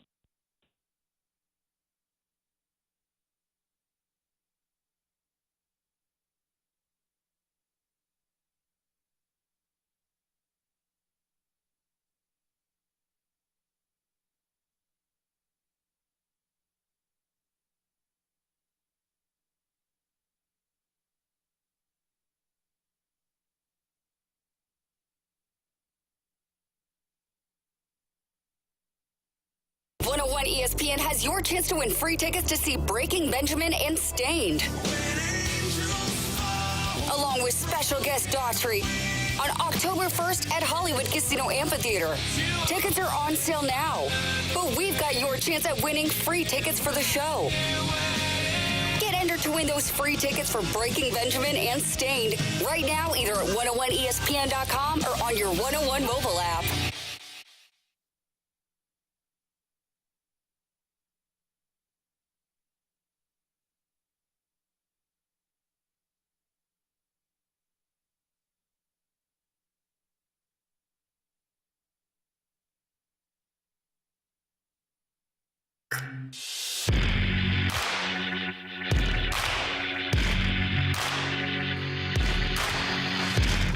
Grimsley, Randy Carricker, opening drive, 101 ESPN, your home of St. Louis Blues hockey. And the season is complete. It ended last week, and then right after the season ended, Doug Armstrong had his end-of-season press conference. Chris Kerber, the voice of the Blues here on 101 ESPN, joins us now. Good morning, sir. How are you? Randy, I am good. Had a great weekend down in Louisville, Kentucky with sports. How about this? The Parkway West varsity girls lacrosse team, who came down to this. There's this great Braveheart lacrosse tournament they participated in for years. They did not win a game last year, so they didn't make it to the final game. This year they didn't lose a game. So Coach Leverchek and the team won the tournament. So St. Louis took home the tournament in Louisville for Parkway West varsity girls lacrosse. And then the 2010 AFA Philly Ruffians had a soccer tournament down here on the same weekend and won there. So a great weekend of youth sports if it wasn't for stupid parents, and the results on the field were good. Kerbs, that's great to hear, and I so admire your allegiance to and concern for youth sports in the area, and you're all about it, and I'm glad that you were involved and got a chance to be part of it this weekend. Randy, listen, I'll tell you something. So the soccer game yesterday, if you guys give me a second here, we're talking youth. We're talking 14-year-old girls soccer. Okay. Mm-hmm.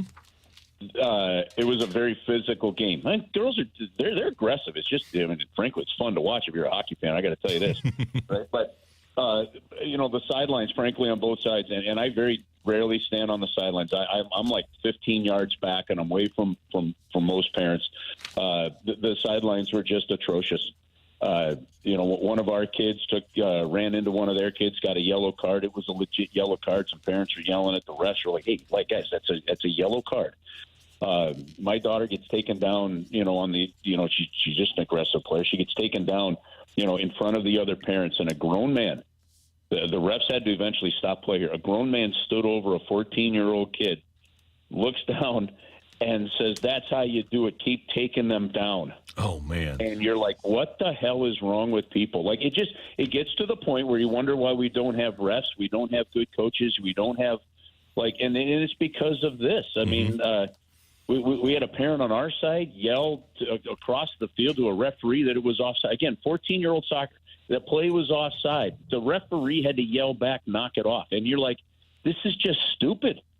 And it's insane. And the kids, I mean, the kids play physically. The kids play rough. They get it, but they respond to how the way parents respond. And I tell you, we got to get better, and you got to realize what the heck this is about. And it's kids and it's youth sport, and it's 14-year-old soccer.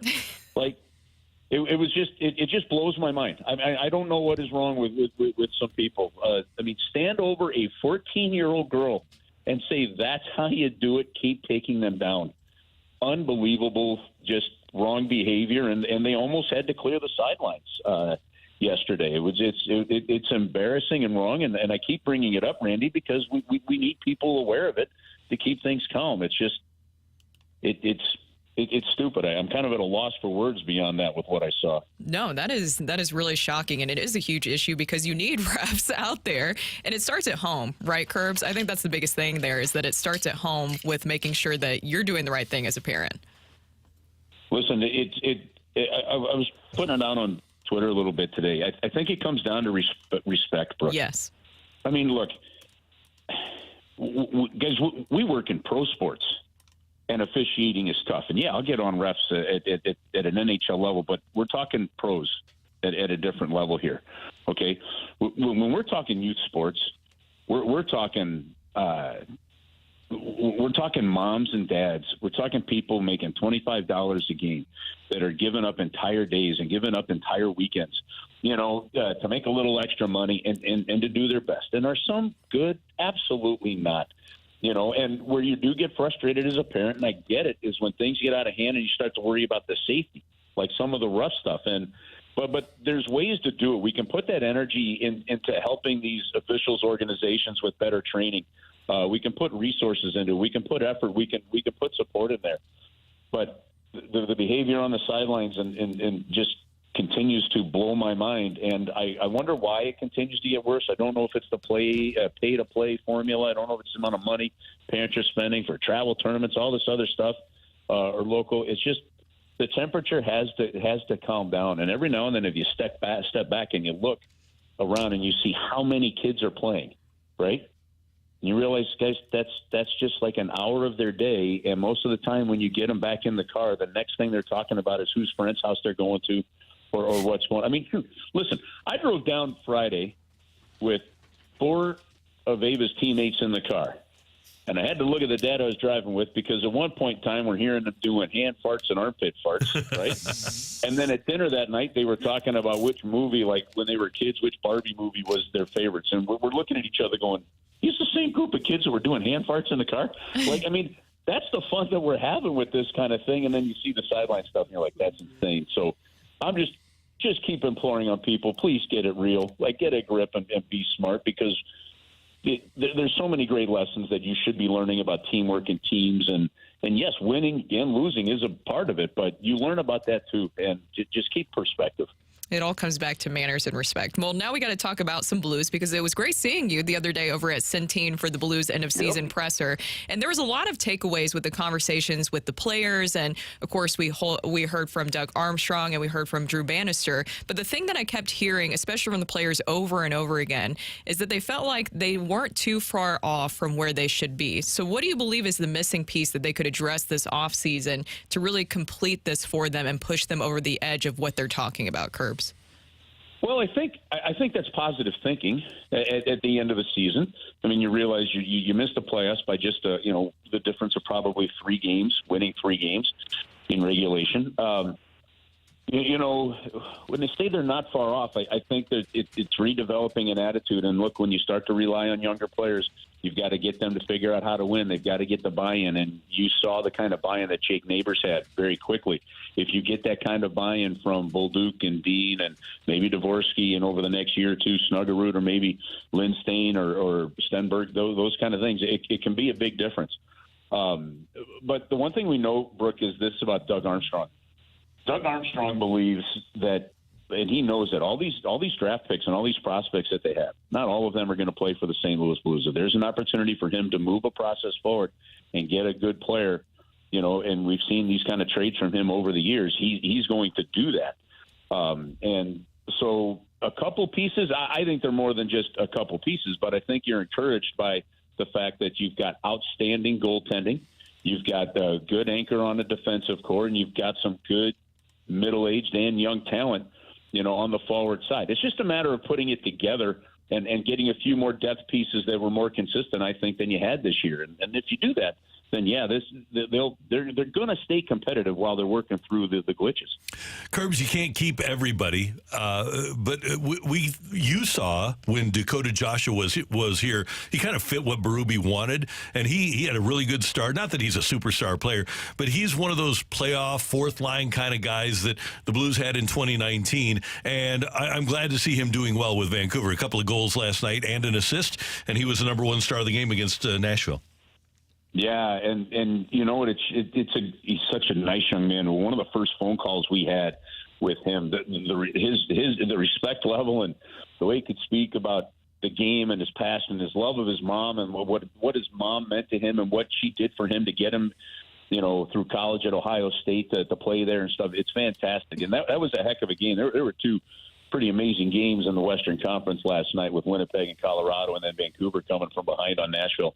But you're talking a few years separated. You're talking growth. And what he did, Randy, is he ended up signing with Vancouver, and he ends up becoming a part of that growing core. Well, that style of play that he brought is something that Rick Tocchet could lean on to get the rest of the team to understand how he wanted to play. So he became kind of a growth piece and a leader from that standpoint. And I think a little bit of Dakota Joshua is something that the Blues need even a little bit more of here.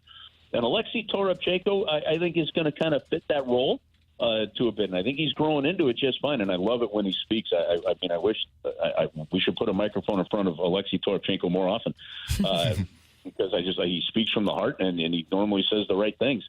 But, yeah, that's the kind of player, if we go back to the Blues, of kind of how you get through is you just get guys that start to play that right way and more come in. But, yeah, neat to see him go there. That was a heck of a comeback for Vancouver there after Nashville had taken a 2-1 lead. And that is going to be an absolute battle and a challenge for Vancouver, who's getting some first real-world experience in the playoffs.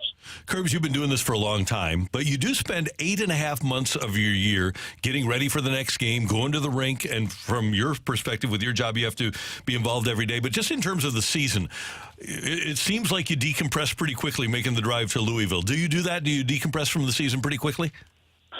Well, I didn't have a choice because, dude, no, listen, and Randy, you've been a sportsman. You understand this was wild. We had a youth soccer tournament, a totally separate lacrosse tournament, all in Louisville on the same weekend where your daughter's going to school who was wrapping up her classes. So I was able to stay one more night and then we'll bring her home today. Like, that's awesome, right? Mm-hmm.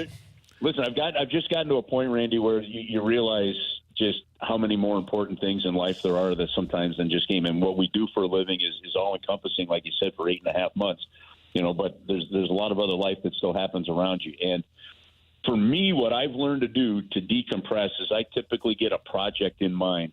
And on day one of the off season, I just jump right into that project. And it could be an outdoor clean the bushes. It could be something, but just something to get me going, because to go like we do, as long as we do, and then all of a sudden to find free time and idleness, I've struggled with that forever.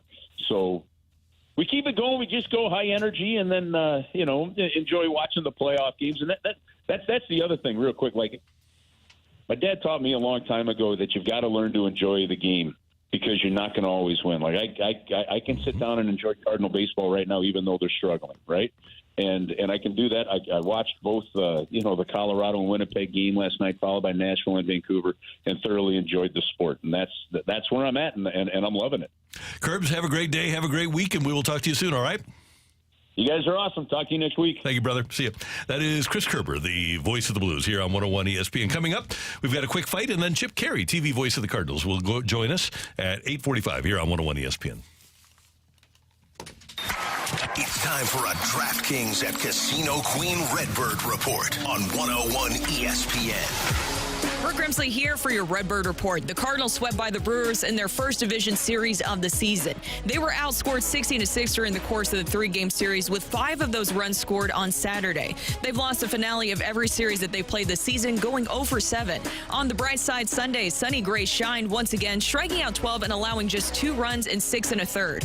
The Cardinals ultimately, though, couldn't provide any run support and were shut out 2-0, falling to 9-13 on the season. Your Redbirds are back in action tonight to host the reigning National League champs, the Diamondbacks. First pitch is at 6:45 with Lance Lynn on the mound. The Redbird Report is presented by DraftKings at Casino Queen. Play, stay, dine at DraftKings at Casino Queen.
Hey, the warm weather is headed to St. Louis for the summer, and with the heat headed our way, you need to schedule your air conditioner tune-up with Hoffman Brothers Heating, Cooling, Plumbing, and Electric. When's the last time you changed that air filter? When Hoffman Brothers comes out, they'll change the filter, they'll take a look at your air conditioner, they'll diagnose every issue that you have, they'll make sure it's good to go for the summer, and they'll also give you a lifeline for how long that air conditioner is going to last. And a few years ago, we were told, hey, be ready because you'll probably have to buy a new air conditioner next year. And so we did. We got new air conditioners at the home, and we got them from Hoffman Brothers, and they did a fantastic job of installing them and making sure that our home was going to be comfortable for the summer months here in St. Louis. Call today or schedule online at hoffmanbros.com, HOFFMANN. Their number 314-664-3011.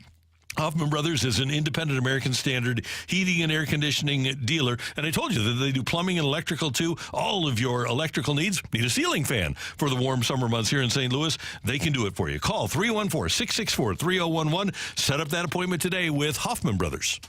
We're doing the math right now, Randy.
This is Rocky with your Sports Center update brought to you by Saliga Heating and Cooling. The Cardinals swept over the weekend, including their 2-0 loss yesterday to the Brewers. They'll be back in action today, starting a 3-game series against the Arizona Diamondbacks down at Busch Stadium. It is a 6:45 p.m. first pitch. It'll be Brandon Pfaadt, the righty for the Diamondbacks, 1-1 on the season with a 5.32 ERA. He faces off against Lance Lynn for the Cardinals. Lynn 1-0 with a 2.18 ERA as he has settled down from his rough start. And over the weekend, City SC with a 3-3 tie against Sporting Kansas City and the Battlehawks. Another win, 32-17 over the Memphis Showboats. By the way, at 9:15, we're going to have 3 of those victorious Battlehawks in studio. A.J. McCarron, Darrius Shepard, and Travis Feeney. That is your Sports Center update brought to you by Saliga Heating and Cooling, an independent American Standard heating and air conditioning dealer.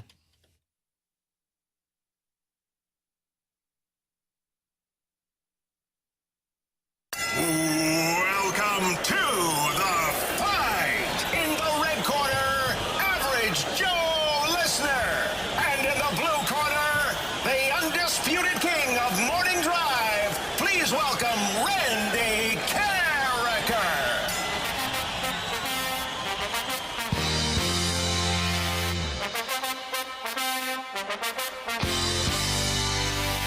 Welcome back to the opening drive. Brooke here alongside Rockio, and it is time for the fight. And our fighter today is Dan. Dan, how are you doing? Pretty good. How are you? Oh, I'm doing great. Is this your first time facing Randy in the fight? It is my first time, yes. Ooh, best of luck. Nerves, excitement, fear, all of the above? A little nervous. All right.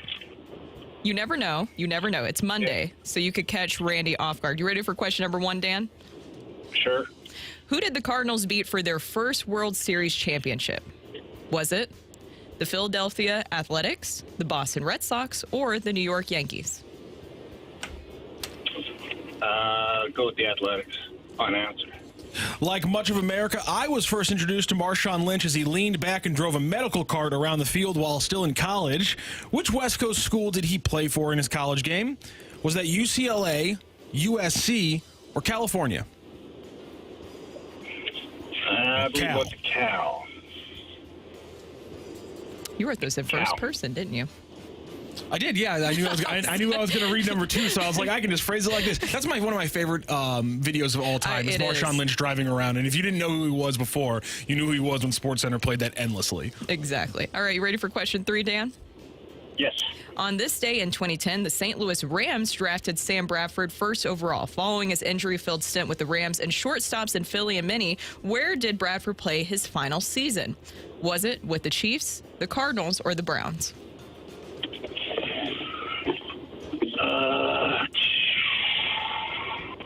I'm going to go to Cardinals. All right. Who is the only player in Blues history to play in more than 100 playoff games? Is that Bernie Federko, Alex Pietrangelo, or Brett Hull?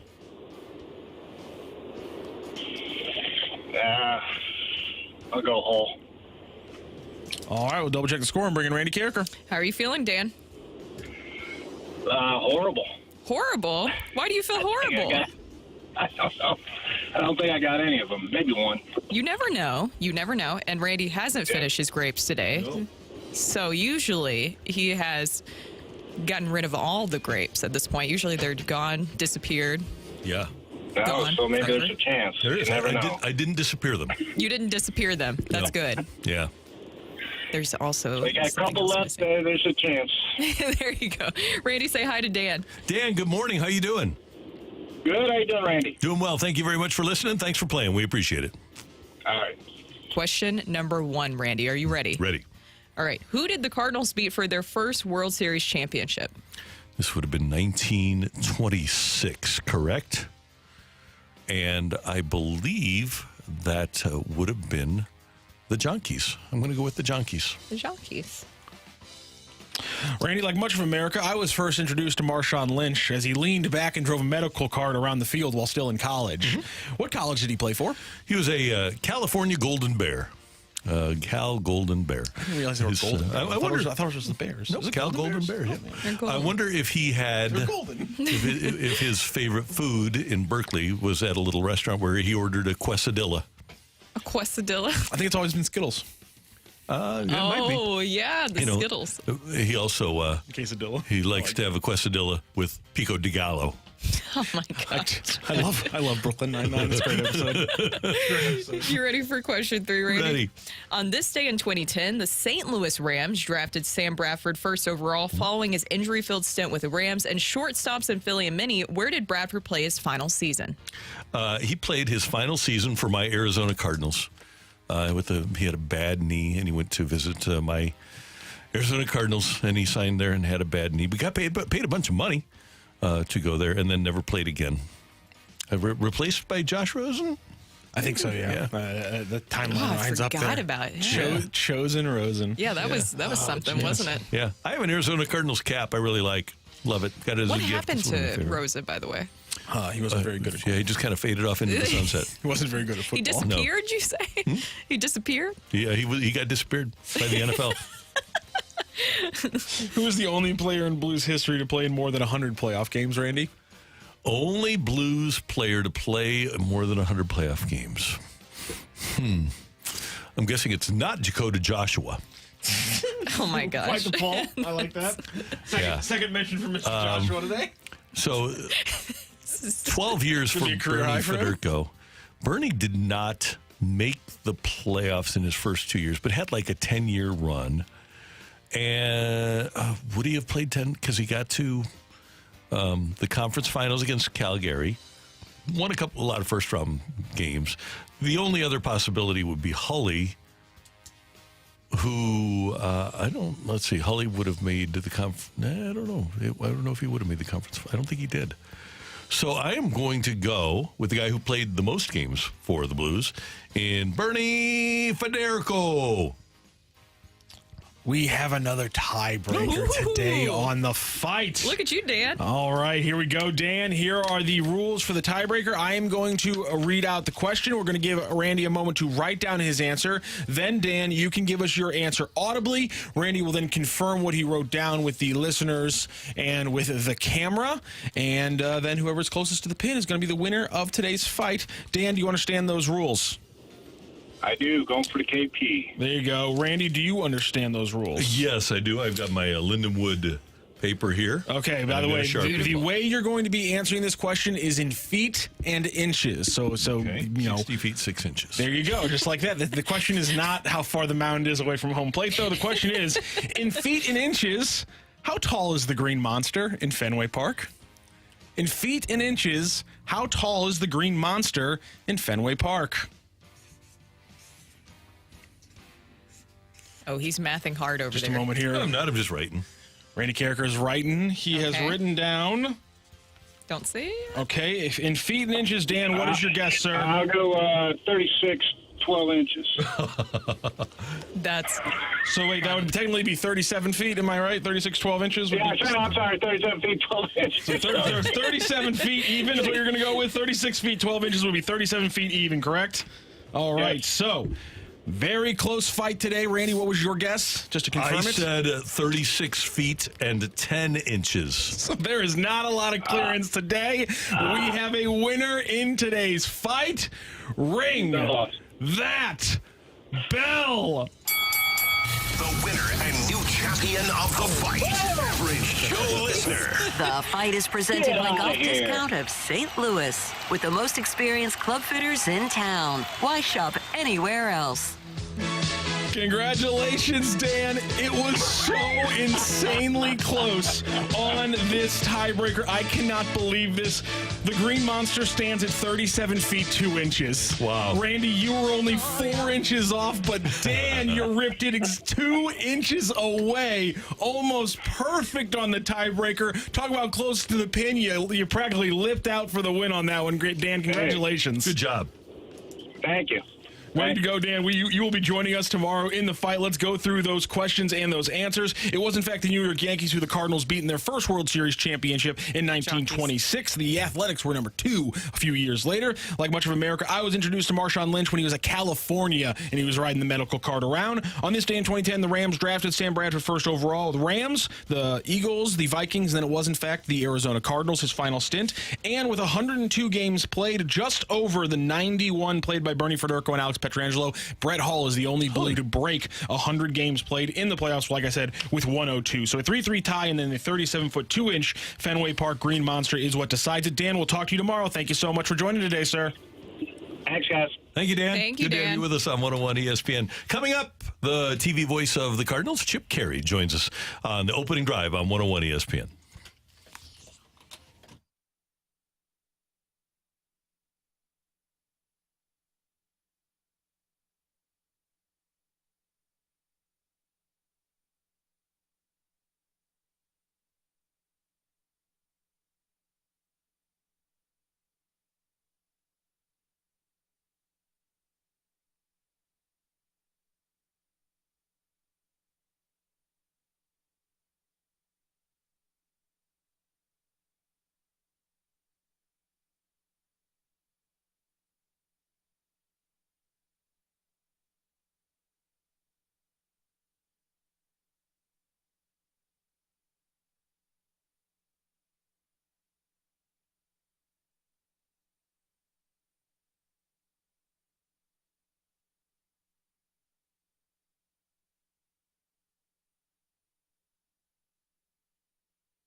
As a new week opens, maybe over the course of the weekend, you got some relaxation and you're up and around today, but you aren't feeling your best. And that could be a problem with low T. Your testosterone level drops as you get older. And when your testosterone level drops, so does your energy level. And that's why I'd love to have you get to Mentality this week, guys, because it'll make a difference in your life. Go to lowtusa.com and find out what they do, and then make an appointment at either their Chesterfield or their South County location. And what they're going to do is a complete panel on your blood work. Their board-certified physicians will do that complete panel, find out where your testosterone level is, and then they have a weekly FDA-approved testosterone treatment that will get your testosterone level back to what it was when you were in your 20s. And your primary doctor might say, hey, you're already in the normal level. Don't worry about it. Well, what they do at Mentality is get you to the high end of that normal level so that you feel like you did from an energy standpoint when you were a younger person.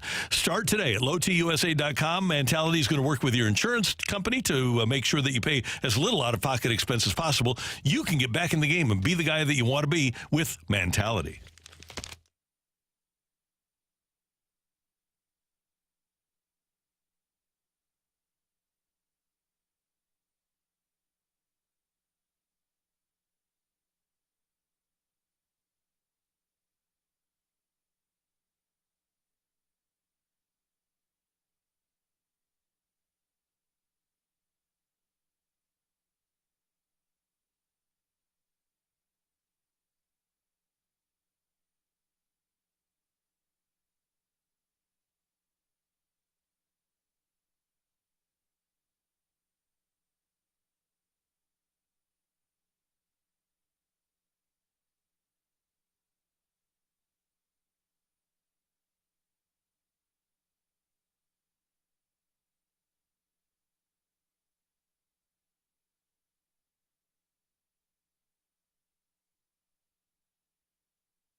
Kerber and our friend Chip Caray, the TV voice of the Cardinals, joins us now on 101 ESPN. Good morning, sir. How you doing?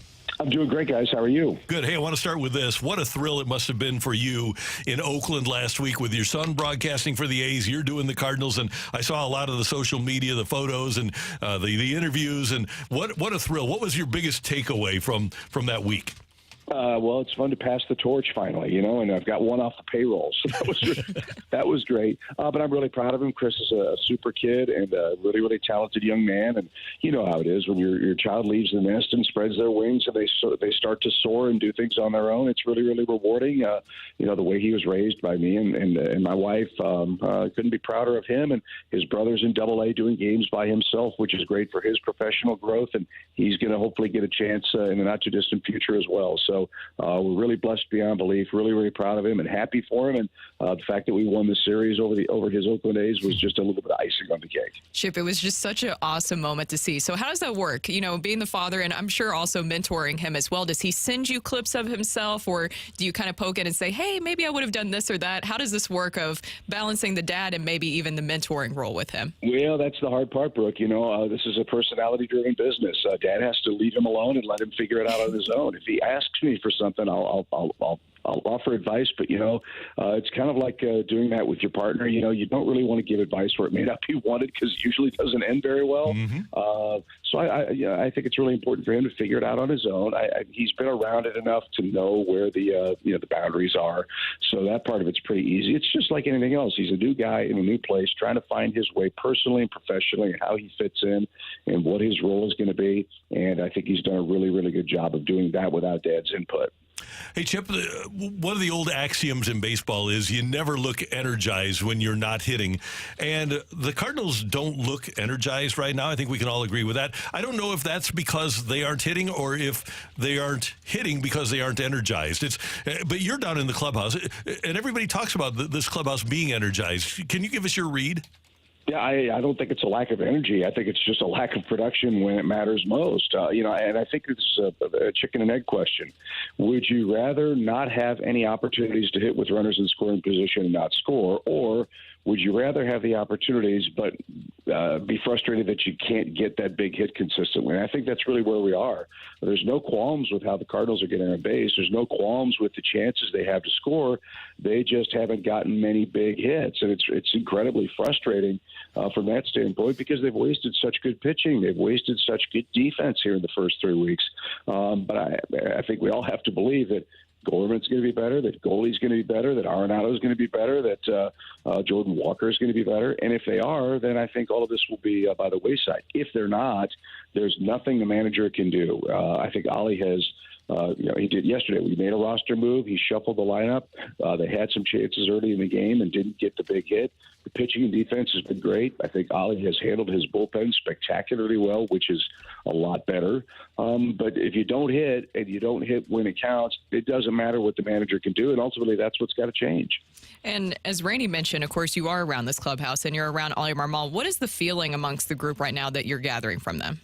I think, well, first of all, I think they're pleased where they are, considering the fact that they haven't really hit it all with runners in scoring position. I mean, this could be a lot worse. Yes, the record is the same, I think, at this point in 24 as it was in 23, but this is a completely different team. They've been in every game virtually except maybe one or two out of the West Coast. There's hope that these guys will regress back to the mean, or progress, I should say, back to the mean. They have to. And I think you have to have faith that that's going to happen. It's not for lack of effort. It's not for lack of work. It's not for lack of understanding of the game situation. For whatever reason, it just isn't clicking right now. And until it does, we may have more fits and starts offensively than we'd like. Hey, Chip, when the Cardinals signed Sonny Gray and throughout the offseason, I said, look, he's a nice pitcher, but he's never been considered one of the best in baseball. Right now, heck, the way he's pitched for the Cardinals, he's got to be considered one of the best in baseball. I would think so. I mean, 23 strikeouts and 1 walk in 3 starts, that's a pretty good ratio, wouldn't you say? I know that when Sonny pitched against the Cardinals last year with the Twins, I walked down to Oliver's office the next day for our daily meeting, and I said, so that's what a top-of-the-rotation guy looks like. And he shook his head and said, exactly right. He's been everything the Cardinals would hope. He's brought intensity. He's brought accountability. Obviously, he's brought stuff with Lance Lynn and Kyle Gibson. These are veteran guys that know how to pitch, and I think that we're going to see the rewards of having Sonny Gray wear a Cardinal uniform, not just on the mound, but in the clubhouse and in future generations of Cardinals pitchers. I've used the John Lester analogy before. They signed John Lester with the Cubs a couple of years before they won the World Series, I believe. And once he left, his fingerprints were still all over that organization, and I think we all hope that'll be the case with Sonny too here. A couple of other things. Number one, I wondered what the Brewers would look like without Craig Counsell, and Pat Murphy have been his longtime bench coach, but they don't look like even though they got rid of Corbin Burns and they don't have Woodruff, they look like they haven't skipped a beat. They look great, don't they? They're a very, very exciting team. You know, they're young, they're talented, they put the ball in play, they can really pitch. The only red flag I would have is this: they have to use their bullpen an awful lot. And they are talented, they're a very talented group, and Murphy did an excellent job of that. But entering the series, their bullpen had pitched only 9 fewer innings than their starters after 3 weeks of the season. I don't know if that's sustainable. Maybe it will be, and if it is, tip of the cap to them. But they're playing great on the road. They win close games. They win in the daytime, and they have a bullpen that if they get the lead, they hold the lead. They don't have many, if any, blown lead losses. So hey, tip your cap to them. They came to town. They won the first 3 games. We'll try to get revenge against them in a couple of weeks when we go up there. And finally, Chip, when you look at this series against the National League champion Diamondbacks, they can pitch, and the Cardinals are going to have to go pitch for pitch. We talk about having a stopper, somebody who stops a losing streak, and Lance Lynn is very capable of that tonight. Very much so. But ultimately, you can't win if you don't get run support, right? And that's, I think, what the Cardinals have to do. If they get opportunities to jump in front and score 4 runs, they usually win the game. But getting to 4 has been a real problem. And it would be really, really nice to not have a nail biter, right? I mean, just a pressure release kind of game, get 7 runs, go up 7-1, 7-2, something like that, just to get some momentum and take some pressure off the bullpen and everybody else in that room. I think would do a world of good for the group, and hopefully that'll be the case tonight against, as you said, a really good Arizona team too. Chip Caray, good to hear your voice. Thanks so much, sir. We'll talk to you next week, and we'll see you at the ballpark. I look forward to it. Enjoy. See you soon. Thank you, sir. Take care. Bye-bye. That is Chip Caray. He's the TV voice of the Cardinals, joining us on the opening drive. Coming up, we've got your mic drops and a few more texts about where the Cardinals are here on April 22nd. You are next on 101 ESPN.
Hey, kids, there's a lot going on at Schnucks, and you like things that are just for you and not for everybody else, right? Well, Schnucks curates special savings in the Schnucks Rewards app just for you on the things you buy the most. These aren't savings for your neighbor. They're not for me. They're personalized savings only for you. All you have to do is tap the savings icon in the Schnucks Rewards app, and it'll load all the personalized savings for all the items that you buy the most, and they change every week. Then just clip the digital coupon and start saving. Personalized savings just for you in the Schnucks Rewards app. Make sure that you download the Schnucks Rewards app the next time you go shopping. Schnucks is also rewarding you for getting active in the rest of this month. Join the Schnucks Healthier Habits Steps Challenge to earn $5 in Schnucks Rewards points each week in April by hitting the 50,000 step weekly goal. That means you can earn $20 in Schnucks Rewards points in April just for being active. Plus, all participants are entered to win one of 6 prizes between $100 and $500 in Schnucks Rewards points. It all starts when you download the Schnucks Rewards app.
9:03, time check brought to you by Clarkson Jewelers, an officially licensed Rolex jeweler. Brooke Grimsley, Randy Carricker on the opening drive. Cards and D-backs tonight at the ballpark, 6:45. First pitch, it'll be Lance Lynn for the Cardinals, and he will be opposed by the National League champion right-hander Brandon Pfaadt. And you'll be able to see that game tonight on Bally Sports at the RBC Heritage Classic in Harbor Town Golf Links in Hilton Head, South Carolina. Scotty Scheffler finished off today with a 68, and Scotty Scheffler wins for the fourth time in 5 outings with a 19 under, 3 shots ahead of Sahith Theegata as Scheffler wins the RBC Harbor Town Invitational. Wow. That is beautiful, Randy. Thank you. That's my golf. That is beautiful. It's the tone. It's very well done. On the 19th. Perfect whisper talk. I thought Jim Nance was in here for a second. About golf. Hello, friends. Hello, friends. Aw, yes. So one of my favorite broadcasters of all time. He is an outstanding broadcaster. He's really good. The NFL draft is this week. Are we going to talk NFL draft? Why not? Want to? Yeah, we'll talk NFL we'll do draft that later in the week. There's things happening there. There are. And we also wanted to hear from you. We've got texts and tweets, and we've also got mic drops from you. Let's hear from Clayton on 101 ESPN. Apathetic. That's what I'm feeling right now. But at the same time, I'm just kind of on board this whole train, see where it gets off at. I'm ready for the season to kind of burn up. You know what I mean? Like, if we're going to be bad, let's be really, really bad. Like, let's just embrace it, and whatever happens, happens. You know who the first pick in the 2025 draft is going to be? Oh, who's that, Randy? Ethan Holiday. Oh, full circle moment. Maybe that's what's really happening there. But to the mic drop point, I would rather it be just like a full-on implosion. Don't you wish that we could just go ahead and see what's going to happen here? Just crystal ball into the future, because last year you're waiting and waiting and waiting and waiting until it was completely away from them. I don't think anybody likes to experience a slow burn. I think people just want to know, okay, what is fully going to happen here? But you don't know. It's April, but you're 9-13, the same record that you had last season. And offensively, this team is just not good whatsoever. Runners in scoring position. Haven't hit a home run in, what was it, like 8 games at this point? There's no power. And also, it just seems like they're powerless right now when you're watching them. This past weekend, they looked lifeless. Yeah, and I always thought that, I agree with that. I always thought that's what they should have done in 2011, is just let it implode. Just let it, let it implode when they were 14 and a half games out. I thought that was the best avenue to take. looking back, I think it worked out for them, didn't it? Huh? Yeah. The Braves should have done that in 21, right? We should have asked Chip about that. How they should have just cashed in and just say, "Whoops, that's it." We're trying. Let's get Carl on 101 ESPN. I find myself rooting against the Cardinals just so they get rid of the GM and the manager. I think that is a prevailing thought. I do think that there is Mo fatigue. I don't have that. I look at the body of work, but I don't think there's any doubt, Brooke, that people are looking for confirmation bias, and they want to be so right in their hatred of John Mozeliak that they root against the ball club. That's what it feels like currently right now. And look, I completely understand after a season like last year, and it's not just about last season, because I think that that's the feeling that the fans have, is that this was something where a lot of things were leading up to this point of what you saw last year, and then you're off to a start like this.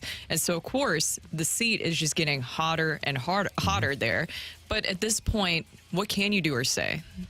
What can Mozeliak say that can make this better? What can he do to make this better? He wears a bow tie. He wears a sweater over his shoulders in spring training. He doesn't speak the way people want him to speak. People didn't like him when they were winning World Series or going to World Series. So they certainly aren't going to like him now when the team is struggling. There is no way, and this is why I say there's fatigue. I don't think there's any way for John Mozeliak to be redeemed in the eyes of a guy like Carl.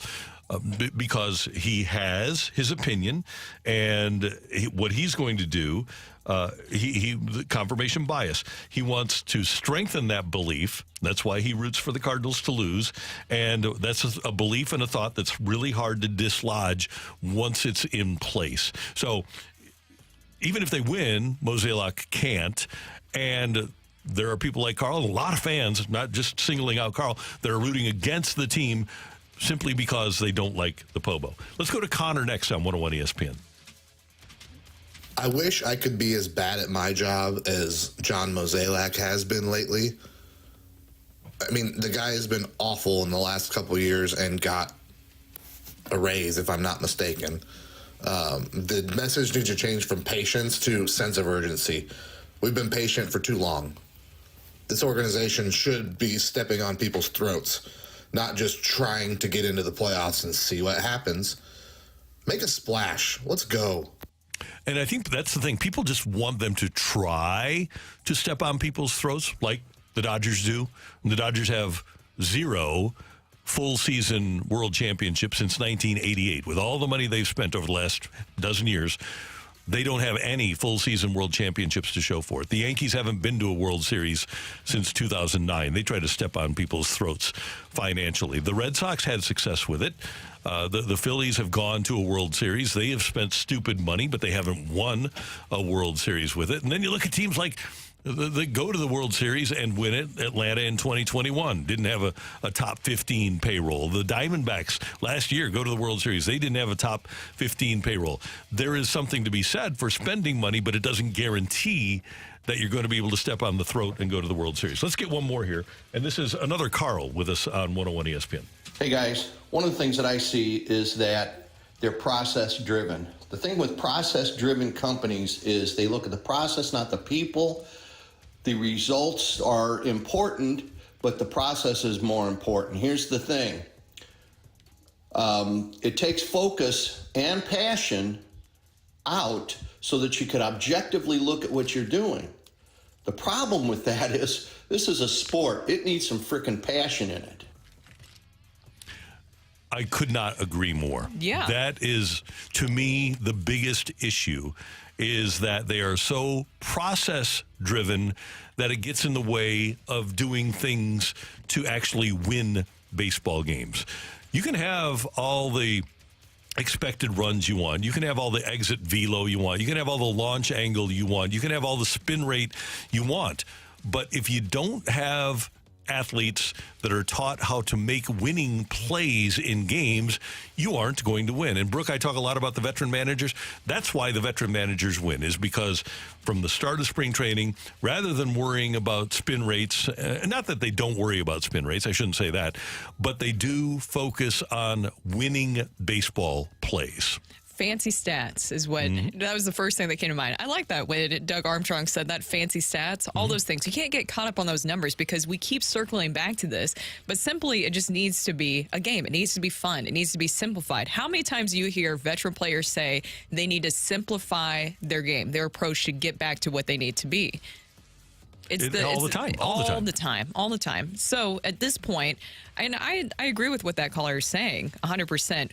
But what do you even do right now at this point with the Cardinals? Does it also feel that, do you feel the sense of urgency? Because I think that's where some of this other frustration is coming from, is that maybe that they're a little bit more reactive rather than proactive. Yes. When we're going back to the aggression point, that's the thing that I think that is what a lot of fans are feeling currently, is there's not much of that urgency, that they're more reactive rather than being proactive and aggressive in that manner. I think that's a valid point. Last year when they went into the season, we talked about all the ifs, right? Could a guy like Miles Michaelis bounce back from injury?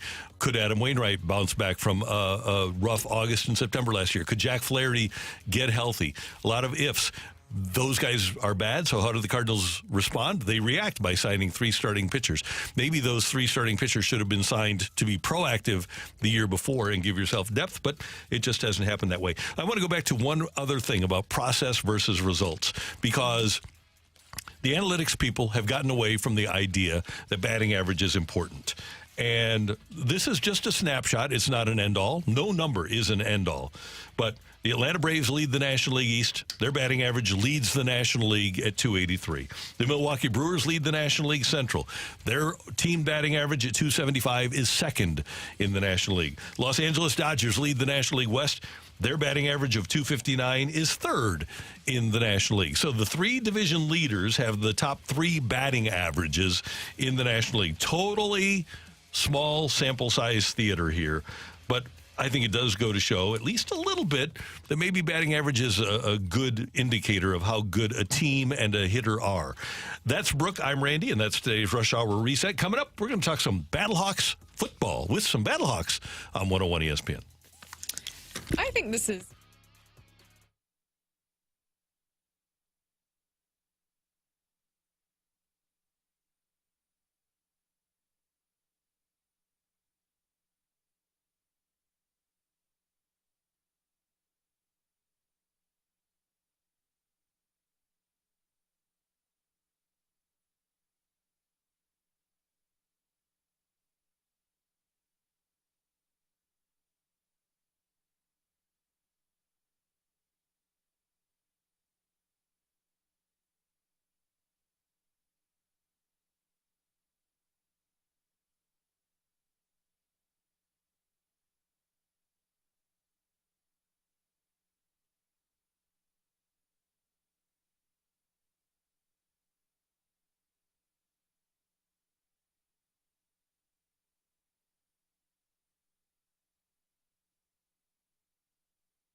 It's baseball season, everybody, and the Cardinals offense might not be very exciting, so here's a way to jazz up the game a little bit. You're going to play a little Pick'em Champions with Underdog Fantasy. It's a Pick'em game that's right now live in Missouri. You just pick 2 to 5 players from at least 2 different teams, select higher or lower on the player stats, select your entry fee. You're going to be entering a game alongside other underdogs. Pretty much as long as you hit your entries, you're walking away with your winnings. Speaking of which, we had a rough weekend. We keep adding one pick too many, so we're going to keep it simple on our entry today because, man, we'd be walking away with some big winnings if we just stayed away from that extra thing we keep throwing in there. So let's stay it simple here. Right now in Underdog Fantasy, for me, they got a bonus in the lobby, so I'm going to pick that right now. I get Randy Arozarena higher than 0.5 plate appearances. Thank you for the bonus, Underdog Fantasy. They love doing stuff like that. And then we're going to add Lance Lynn higher than 16.5 pitching outs and Brandon Pfaadt higher than 16.5 pitching outs because they're both going to go further than 5 in a third today because guess what? Neither offense they're playing can really hit the ball very well. So we're going to roll with the pitchers tonight in the Cardinals and the Diamondbacks matchup. You can do anything you want, the whole MLB slate. They even got golf if you want to jump in for the next time coming up on Thursday. Any way you want to play, Underdog Fantasy's got it. It's super easy to play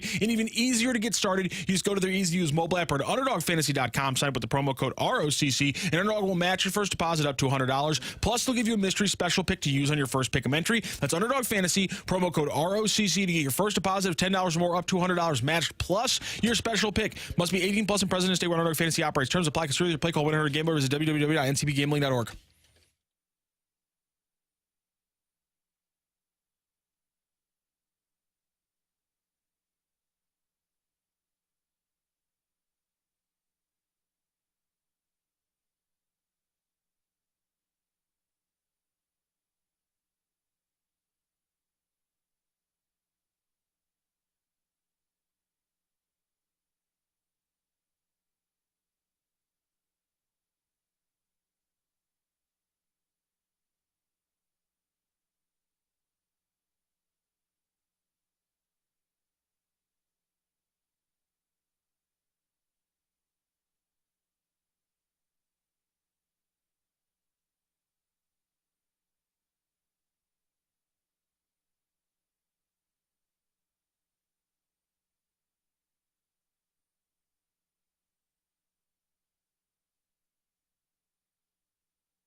Kerber, the Bison out of North Dakota State, wants a house call. He is going to be pushed out, but it's already a red zone possession because of the most dangerous return man in the UFL. 60 yards, how about it? Caray, he's had great presence all afternoon. Corner of the end zone, on the money, Peasy. Let the TP fly. Now urgency really matters. That's not going to help the cause. Travis Feeney. It's the opening drive on 101 ESPN. Brooke Grimsley, Randy Carricker, and the St. Louis Battlehawks with a 32-17 win over the Memphis Showboats on Saturday over at the Dome. And we get a chance to visit with Travis Feeney, defensive end from the Battlehawks, Darrius Shepherd, wide receiver, and return man, and quarterback A.J. McCarron. Guys, thanks for coming by. Good to have you with us. Yeah, appreciate having us on this morning. All right, I gotta ask first of all, the quarterback here. Did you feel like you couldn't miss in the first quarter? You're 12 of 14. I mean, everything was on point in the first quarter, and really 35 of 45 all day long. I don't. Be honest with you, I had no clue. You know, even last year, the Vegas game where we had, I can't remember. Maybe Stully help us out, but. Like 18 or 19 completions in a row. I don't ever really pay attention. Just go out and just play and take what the defense gives me. That's pretty cool, living in the moment. Darrius, are you able to live in the moment like that? Just as the game is going along, just next play, next play, next play? Yeah, I try to just take it play by play. You know, it's funny. People ask, like, do you hear the crowd? Do you hear what's going on? You try to be so locked into the game and, you know, winning that next play that you don't focus on stats or anything like that. And you mentioned the crowd. Of course, everybody's buzzing right now about the crowd over at BattleDome. Have you guys embraced the BattleDome term? And what is it like just having so much of this fan support surrounding you guys? Yeah, we're all behind the BattleDome name. You know, it's amazing the fan base that we have here in St. Louis and the support they've given us. So it energizes us and helps us come out and get wins on Saturdays and Sundays. Yeah. And Travis, the other day, couple of false starts for Memphis. It seems like the crowd made a difference there. Yeah, I mean, the crowd does it. It definitely takes the game. It controls their offense. Their communication messes them up. I mean, you know, especially when you got people saying, oh, it doesn't sound too loud. And it's like, oh, well, that didn't go so well for them. On the Memphis side, they were talking mess, but... And AJ, for you, you wanted to come back and play for the St. Louis Battlehawks, and now that is happening. What is the feeling like for you just seeing the fan support? Yeah, it's great. Listen, I hopefully we can get more. We've been battling the last couple, or first two home games, you know, Cards games or soccer going on at the same time, and then early kickoff this past weekend, but definitely the support has been unreal. It's one of the reasons why I wanted to come back. I talk about it all the time, the passion the city has for football, and hopefully we can just keep getting more and more people into the Dome. And if it's okay, just kind of talking about that, because you mentioned that you were obviously playing in the NFL, but you wanted to come back and play for the Battlehawks because, one, the fan support, but also for your sons to be able to see you play. Yeah. What has that journey been like for you? Yeah, it's been awesome. I mean, the boys absolutely love it. Like I said, you know, in the past, as soon as last year ended and I was home, all of a sudden it was like, well, when do you go back? When do you start playing again? So it's almost like they weren't even excited to have me back home, but they just wanted to watch me play. So it's been an awesome journey, something, you know, us as a family will always remember and cherish.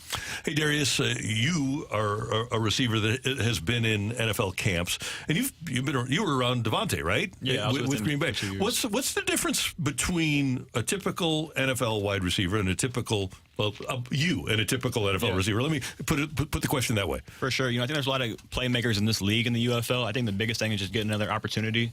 Guys that either fell through the cracks or maybe they just had another guy who was in front of them. You never know. Like on our team, we have so many good playmakers. You know, Hakeem was drafted early on, I think in 2019. Same thing for Marcel, where these guys can all play at that NFL level, but it's just getting the right opportunity and the right fit. So it's just kind of about being in the right place at the right time, I think. That is such a key in any sport, isn't it? Because whether you run a 4.38 or a 4.39, it's not that much difference. But you just have to be in the right place at the right time. 100%. And it's that way for a pass rusher, too, isn't it, Travis? Because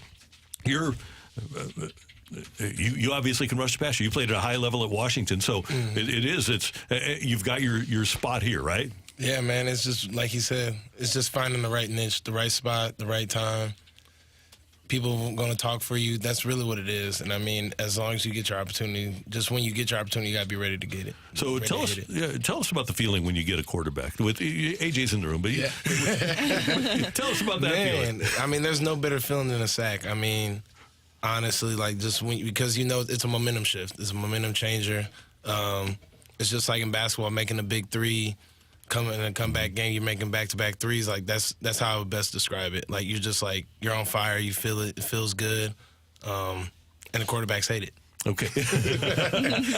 Okay. So you mentioned the big three. Of the three, well, let's start with this. Of the Battlehawks, who's the best basketball player? Best basketball player? Yeah. Who's going to hit that three? It's probably somebody in this room. Marcel can hoop. I'm going to say Marcel. Marcel's pretty good? Okay. You guys giving credit? I figured somebody in this room was going to say themselves. And we play a little bit of, pig during a training camp. We had a basketball hoop outside of our hotel, so we got out there a few times, and he was pretty good. Good. Well, and this is different than anything you've done previously, and obviously you've done it now for a couple of years. But what is it like to practice down in Texas and then fly to the games? Yeah, definitely a unique situation being out in the hub-style format. We'd love to be in St. Louis more often, but we're trying to take advantage of when we get out here and being around the community and everything. But I think the cool part is it's nice and warm, so you never have to worry about snow or nothing like that in Texas. But hopefully one day we'll be in St. Louis and be able to keep it like that. Good. How about from your perspective, Travis?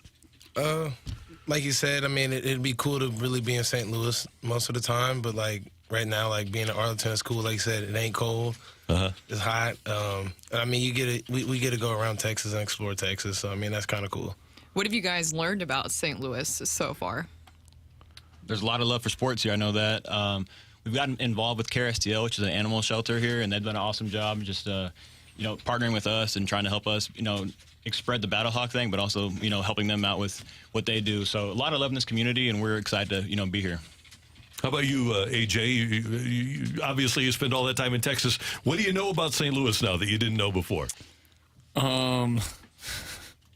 honest with you, I have no clue. You're a facility guy, aren't you? You're a quarterback that goes into the facility, does your thing, right? Yeah, I really know my way. I don't even explore Texas. I know the places that I eat at during the week. I know how to get to the facility, how to get to the practice stadium, and then back to my house. That's usually all I do. What is AJ like at practice? I have to know this. What is he like out there?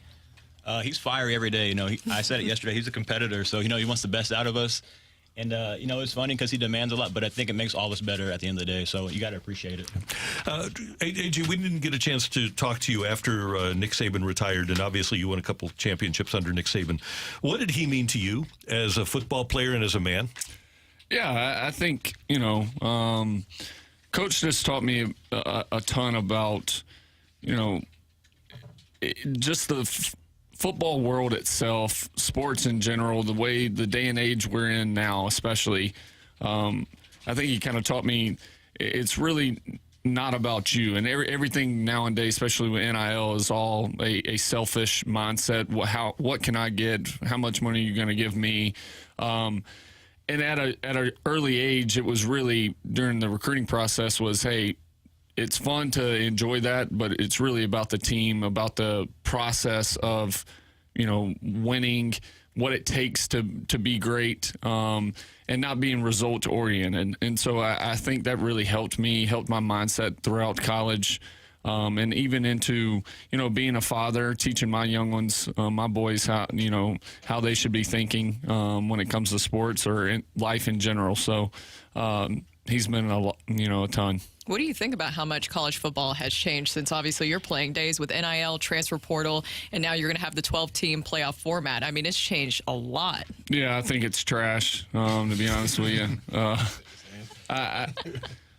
Just at what point, like, what do the games mean now? Because during my time or during our time especially, like, you had to win each and every week, and now you can have a couple slip-ups, and as long as you're in the top 12. And then at what point does it stop? Because during my time, it was BCS era, and whoever was number 3 was, pissed off that they weren't number 2 in the final 2. But it's done the same thing. They thought this playoff committee was going to be able to solve every issue, and it was, now if you're number 13, you're going to be mad that you're number 13 and not in the top 12. So it really didn't solve anything at all. It only extended the season for the guys, and it's going to make it harder for these guys on their body, playing more games.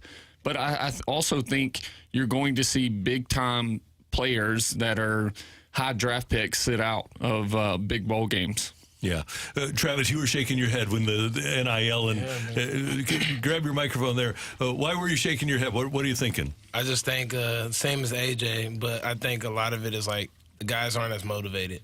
I think the guys are a little softer than how we were. They don't really have to fight for nothing. Everything's kind of given to them.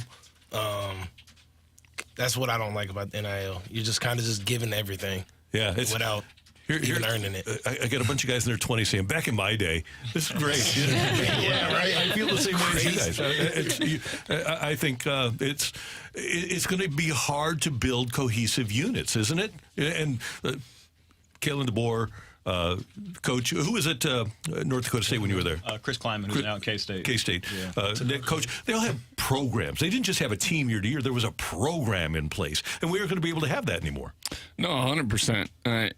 I mean, the toughest thing, is, like you said, is building a team. And it's easier for other sports like basketball because you put the best 5 out there, right? And a lot of basketball is one-on-one when it comes down to it. The system a lot of teams play. So football is completely different. Like you have to have a team, you have to have a brotherhood, and that's hard to build within just a one, off-season type style deal when you're having all these transfers come in. So, and then how do you get everybody to buy in? How do you keep bad apples out of the group and know who the bad apples are during that time and doesn't tear your team apart? So it's going to make it tough. And then just from certain players getting big-time deals, like the NCAA could have figured this whole thing out, whether it was bumping everybody's tuition check up a certain amount and making everybody happy that way, and then figuring out how to regulate this whole NIL deal. There was no process a part of this NIL deal, and I think that's what makes it tough. And Darrius, I wanted you to weigh in here, especially because of you talk about kind of like the Alabama of FBS, of FCS. Right. So talk about what you're thinking here. Yeah, definitely a different perspective as far as resources and all that coming from FCS. But I think, like AJ hit on, it's all about the culture of the team, and you're kind of losing that element with how NIL and transfer portal has gotten. I think there would be like a big reset in college football at some point where they either, disband all the conferences and redo it and realign things. So we'll see how it plays out the next 5 to 10 years. And you guys are getting ready for D.C. this weekend. Big battle between Jordan Ta'amu, former Battlehawks quarterback, and the Defenders against the Battlehawks. You looking forward to it? We are really excited about that. I know we've lost a few to the Defenders in the past, so we're ready to get our win with them and, keep pushing in the XFL side of things with the conference and all that. Okay, can I, is it reasonable for me to get a caw from you guys on 3? 1. AJ, you in here? We'll take care of it. Okay. 1, 2, 3. Beautiful. Thanks, guys. Thanks for stopping by. Good luck the rest of the season. Congratulations on a great start. And let's get more people out there to the BattleDome. Yes, sir. Hey, we appreciate you guys having us. Darrius Shepherd, Travis Feeney, AJ McCarron from the Battlehawks here on 101 ESPN.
Hey, if you're looking for a great lunch today or this week, or maybe you want to stop by for a happy hour, stop by after golf, go to the Fenton Bar and Grill on Rudder Road in Fenton. It is absolutely fantastic food. I'm a big fan of their chicken Caesar wrap, and I always get tots as my side with when I go to Fenton Bar and Grill. They have great specials. They have fantastic food across their menu, and you're going to get great service. Whether you see the feisty redhead Kelly or you see Megan, Colleen, and Alicia, the whole gang there is so great. And if you want to bring a crowd in, just call ahead, and they'll take care of you with a crowd up to 30 people. They can take care of you. They'll have great food for you. They also do a great job of catering at the Fenton Bar and Grill. But everything they do is about fun. They've got great people. You walk in, they've got great food. They're going to be talking sports. It's going to be up on the television. And when you go in, tell them Randy sent you, and they're going to keep that in mind. They're going to say, hey, this is one of our guys. And you'll become one of their guys or gals very quickly at the Fenton Bar and Grill.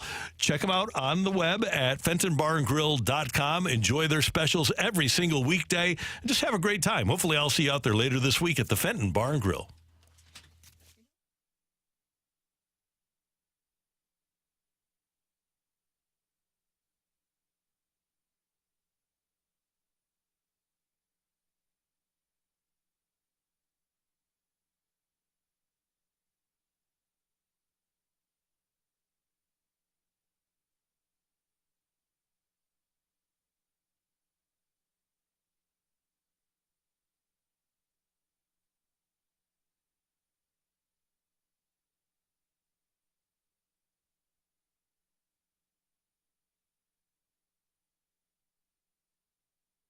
This is Rocky with your Sports Center update, driven by Johnny Londoff Chevrolet and Johnny Londoff Autoplex. The Cardinals back in action today. They start a 3-game series against the Diamondbacks, looking to get back in the W column after a 3-game sweep by the Brewers. It's a 6:45 first pitch. Brandon Pfaadt will be the starter for the Cardinals. Hopefully he doesn't go as long as his name. He's 1-1 on the season with a 5.32 ERA, and then Lance Lynn, 1-0 on the season with a 2.18 ERA, is on the bump for the Cardinals. Over the weekend, St. Louis City SC, another draw, not as bad this time, 3-3 against Sporting Kansas City, and you just heard 3 Battlehawks in studio. They got a big 32-17 win over the Memphis Showboats. You can go back and listen to that interview with A.J. McCarron, Darrius Shepard, and Travis Feeney back on our Dobbs Tire and Auto Centers podcast, always on 101ESPN.com. That is your Sports Center update, driven by Johnny Londoff Chevrolet and Johnny Londoff Autoplex. See them at londoff.com. Chevy, together we drive. Are you kidding me?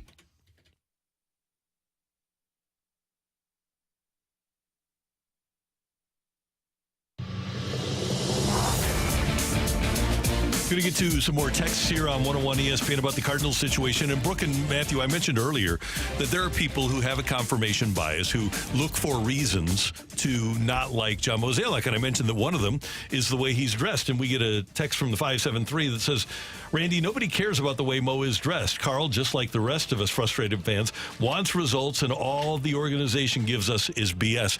There are people on social media that literally call him bow tie. If they didn't care about the way he was dressed, why would they call him on the social medias bow tie? It seems to me like they do. And here's the thing is that he's kind of like Taylor Swift in that he has his eras, right? So we've been through the bow tie era. We've been through the red puffer vest era. Remember that one? That was during the COVID times. I liked when that came around. And now what era are we in? Oh, the sweater. I was going to say, you skipped the sweater over the shoulders. I forgot the sweater around to the shoulders. Texter's point, he did kind of acknowledge that it is kind of a cheap thing that they do use to just voice their frustrations. When they have real frustrations, it's just fun to poke fun at the bow tie.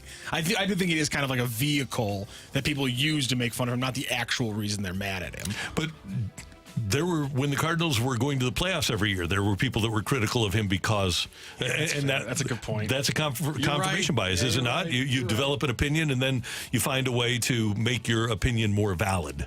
Yeah. That's exactly what's happening here. What era are we in with him and how he dresses currently? I think he's 2020's casual. 2020's business casual. I would go business casual. Yeah. Okay. We're in the brunch era. Oh, are we brunching? Because he's always got a nice pair of slacks, and he's got and he's always got a button up with a little bit of color in it. There you go. He's in his brunch era, Randy. Okay. Another one. The brunch He's like, era. whatever you say, bro. Saying someone's in the brunch era sounds negative. It sounds negative. Show me an I'm always in in-season my trade. brunch era. I don't know what you're talking about. Show me an all minor leaguers trade. It just seems like they aren't trying or passionate. Couldn't agree more with process-driven comment. We do need change. And here's the thing.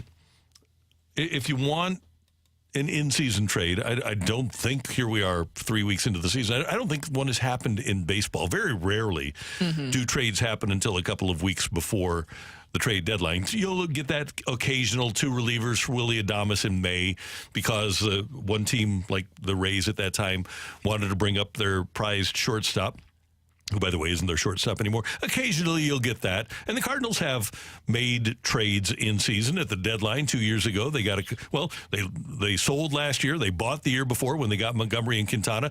The year before that was when they got Happ and Lester. So they have made in-season trades. Have they made an in-season blockbuster for Juan Soto?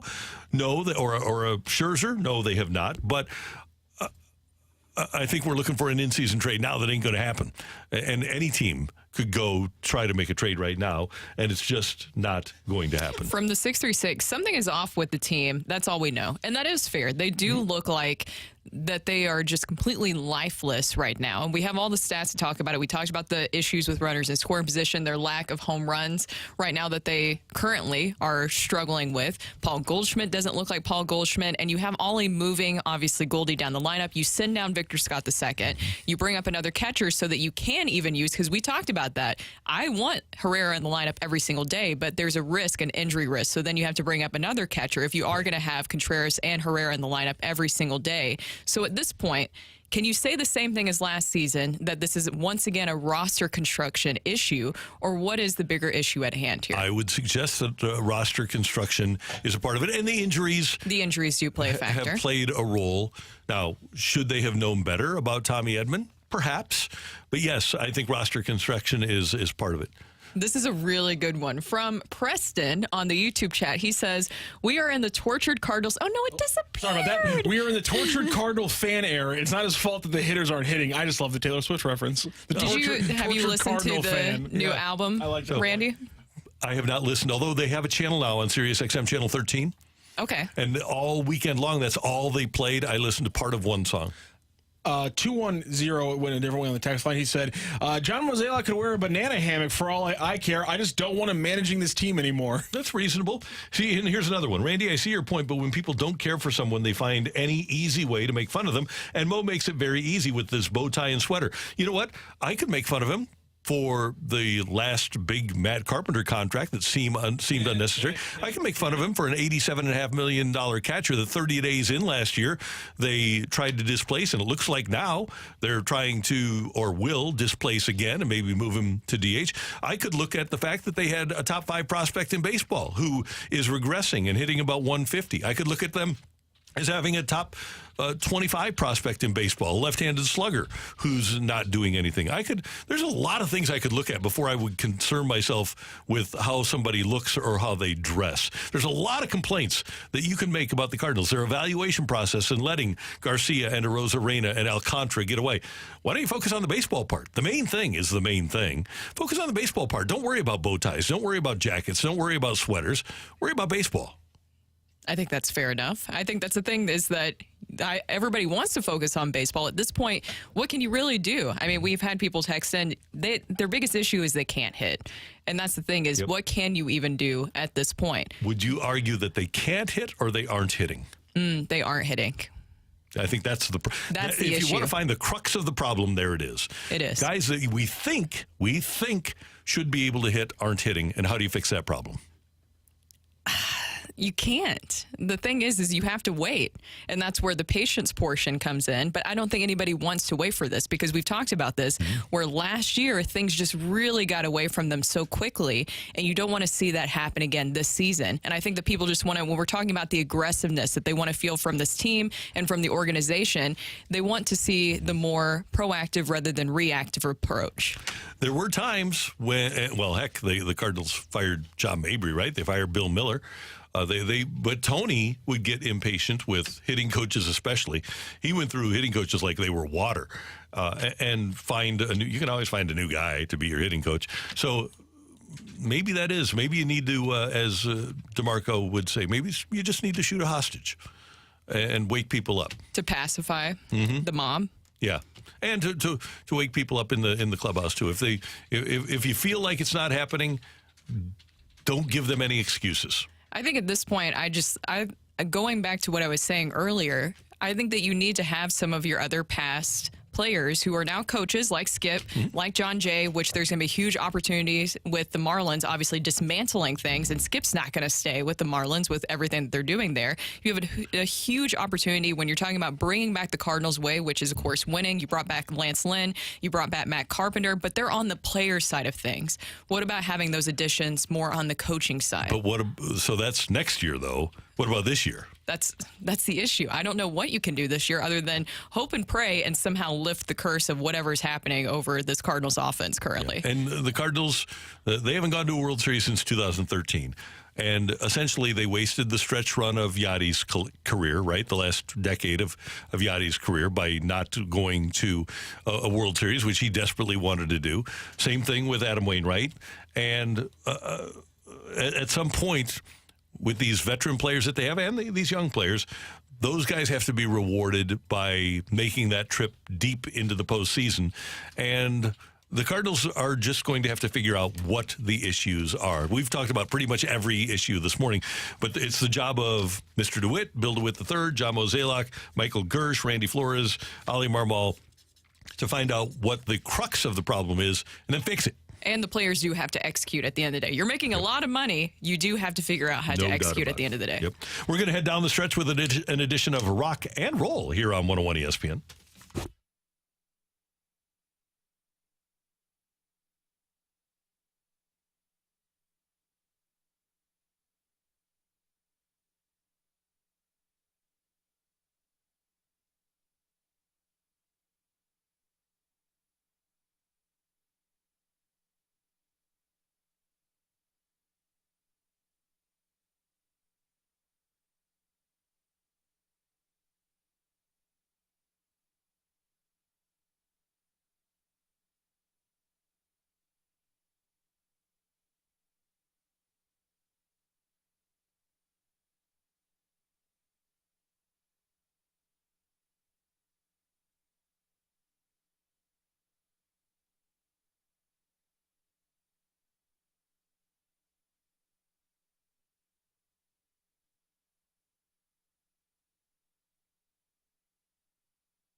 Hey, if you are in the market for an outdoor project like a fence or a deck, a sunroom, a screen room, a pergola, you need to get in touch with my friends at Chesterfield Fence and Deck. They are the best in the business at outdoor projects, and you know that because they've been around for 56 years. You don't stay in business that long without being great at what you do. They're A-plus rated by the Better Business Bureau, and what they're going to do is great work on your home. You can either call them at 800-300-4054 to set up an appointment, or you can go to chesterfieldfence.com to set up an appointment. Management, and you can either stop by their facility in Chesterfield Valley or have them out to your house, and they'll provide you with a free, no-obligation project design for whatever you want to do. Maybe you want to turn your deck into a sunroom or your patio, have a sunroom built. They do it at Chesterfield Fence and Deck. They are a great St. Louis company. And right now, for the rest of April, mention Randy and get 20% off your next installed outdoor project with Chesterfield Fence and Deck. Tell them Randy sent you when you go. Chesterfield Fence and Deck, the sign. You have the very best.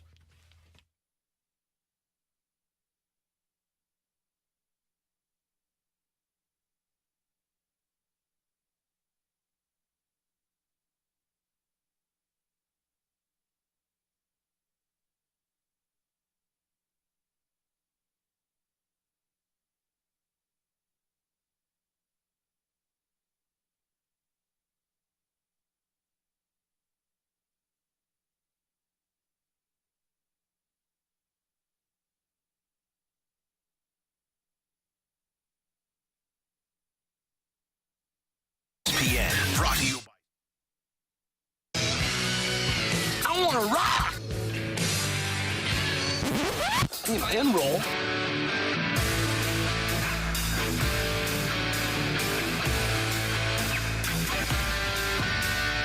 Let's rock. Let's rock today. Before we get to rock and roll, Brooke, can you do me a favor and please hold the Cardinals management accountable for this record? Yeah. Yes. How would you like me to do this, Randy? Do you want me to scream, yell? Personal shots. Personal shots? Well, I don't know, Randy. I don't know if I can because apparently us St. Louis media folks are over here carrying their water, so I'd have to put that down to be able to take a personal shot. I'm waiting for the check. Mine seems to be lost in the mail. I have heard that the Postal Service has been struggling a little bit lately, sometimes with getting mail out, so maybe that's what's going on here. Randy, is your opinion for sale? Oh, you bet it is. Or we will be like NASCAR drivers over here. No doubt about it. No doubt about it. I can't broadcast well, but I do love Fig Newtons. Yeah. Randy's just got it all across his glasses. Yep, that's what we're doing. All right, Rocc, what do you got? Well, Speaking of some interesting opinions, Randy, I got to ask you. You have very many children. You're a diehard fan of your sports team. So let's just say, for example, in the late 2000s, your kid was a star football player who was playing for the New England Patriots, and the New England Patriots went up against the St. Louis Rams in another Super Bowl. Would you have rooted for your son or the Rams in that game? Probably would have rooted for my kid. Well, then that makes you a better father than Saquon Barkley's dad. Your dad is a diehard Jets fan and has even worn Jets jerseys to games where you guys played against them. If the Eagles played the Jets in the Super Bowl, who would your dad root for? The Jets. It's tough sledding right there. But he would root for you to have a good game, right? He'd be like, okay, I want Saquon to have a good game. He's a Jets fan because he's from New York, but the year he was born was 69. I'm pretty sure my dad would, I would hope, Dad. You know, he'll be probably switch up, but if I had to take a guess, I think he probably would cheer for the Jets to win the Super Bowl, which is sad to say out loud. I love you, Dad. So Saquon Barkley admits his dad has worn opposing teams' jerseys to watch Giants games when he would play for the Giants. He's now obviously on the Eagles, and you heard it right there. He thinks if the Eagles and Jets played in the Super Bowl, like that's going to happen, well, his dad would still root for the Jets to win the Super Bowl, which is insane to me. I appreciate the allegiance. I do. I would never be able to roll with that. Come on now. Roll with what? Rooting against your kid winning a Super Bowl. It teaches them how to, builds character. It builds character. We just talked to A.J. McCarron about adversity and all the different kind of stuff. That is one way to really build up character for your children. Unbelievable. Yeah. Root against their team. There you go. Against their team. But hope that Saquon rushes for 220. What does it matter, though? Now my kid set a Super Bowl rushing record. I mean, he lost, but he set a Super Bowl rushing record.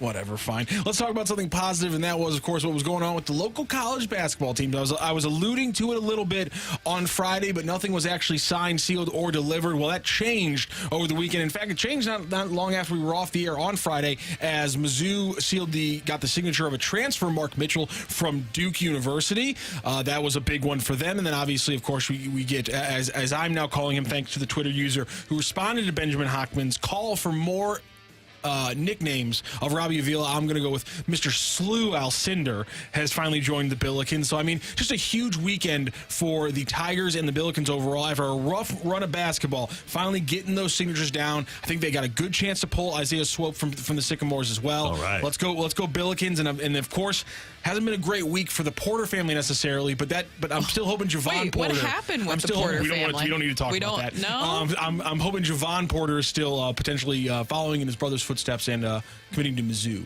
Oh, I thought you were hoping. No. You don't want that. No. If you're going to do it, be a better gambler, okay? Or a better driver. Oh, yeah, that too. Yeah. Oh. It's rough going for what's Porters. going on with that family, by the way? I don't know. Sometimes they have a bad back. Oh. You know how long? No, I don't, Randy. I think it's 6 years now. By the way, just overall with the Missouri Tigers, they've had 4 transfers now: Marquise Warwick, Jacob Cruz, Tony Perkins, all those guards, and now Mark Mitchell. And they still have a class of 5 4-stars coming in this next year in Boateng, Marcus Allen, Peyton Marshall, Tio Barrett, and Trent Burns. So Tony Perkins was awesome in Psycho. No, different Tony Perkins. Oh. But he did score 14 points per game last year at Iowa. So, pretty good guard, a good scorer overall. I'm just really excited about the quality of basketball that's returning to the Tigers and the Billikens. And obviously, the Illini have been great for a long time. They are going to probably be very good next year. So let's get all 3 teams going next year. All of them. That'd be good. MIZ. And let's get Javon Porter to Mizzou. College sports. Hopefully. Let's ride. So,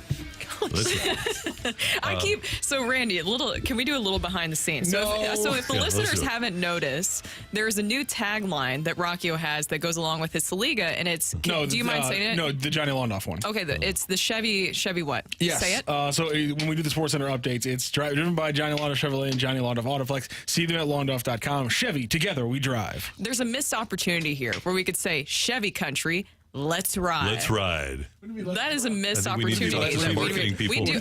Let's drive. Yep. So, hey, great job today by our producer, audio, video engineer, the one, the only Matthew Rocchio. Thank you. Pleasure. Brooke, did you have fun today? Yes. Good. We thank everybody who joined us today. We thank you for tuning in, texting in, and being a part of the show. And for all of us, until tomorrow morning at 7, have a magnificent Monday, St. Louis.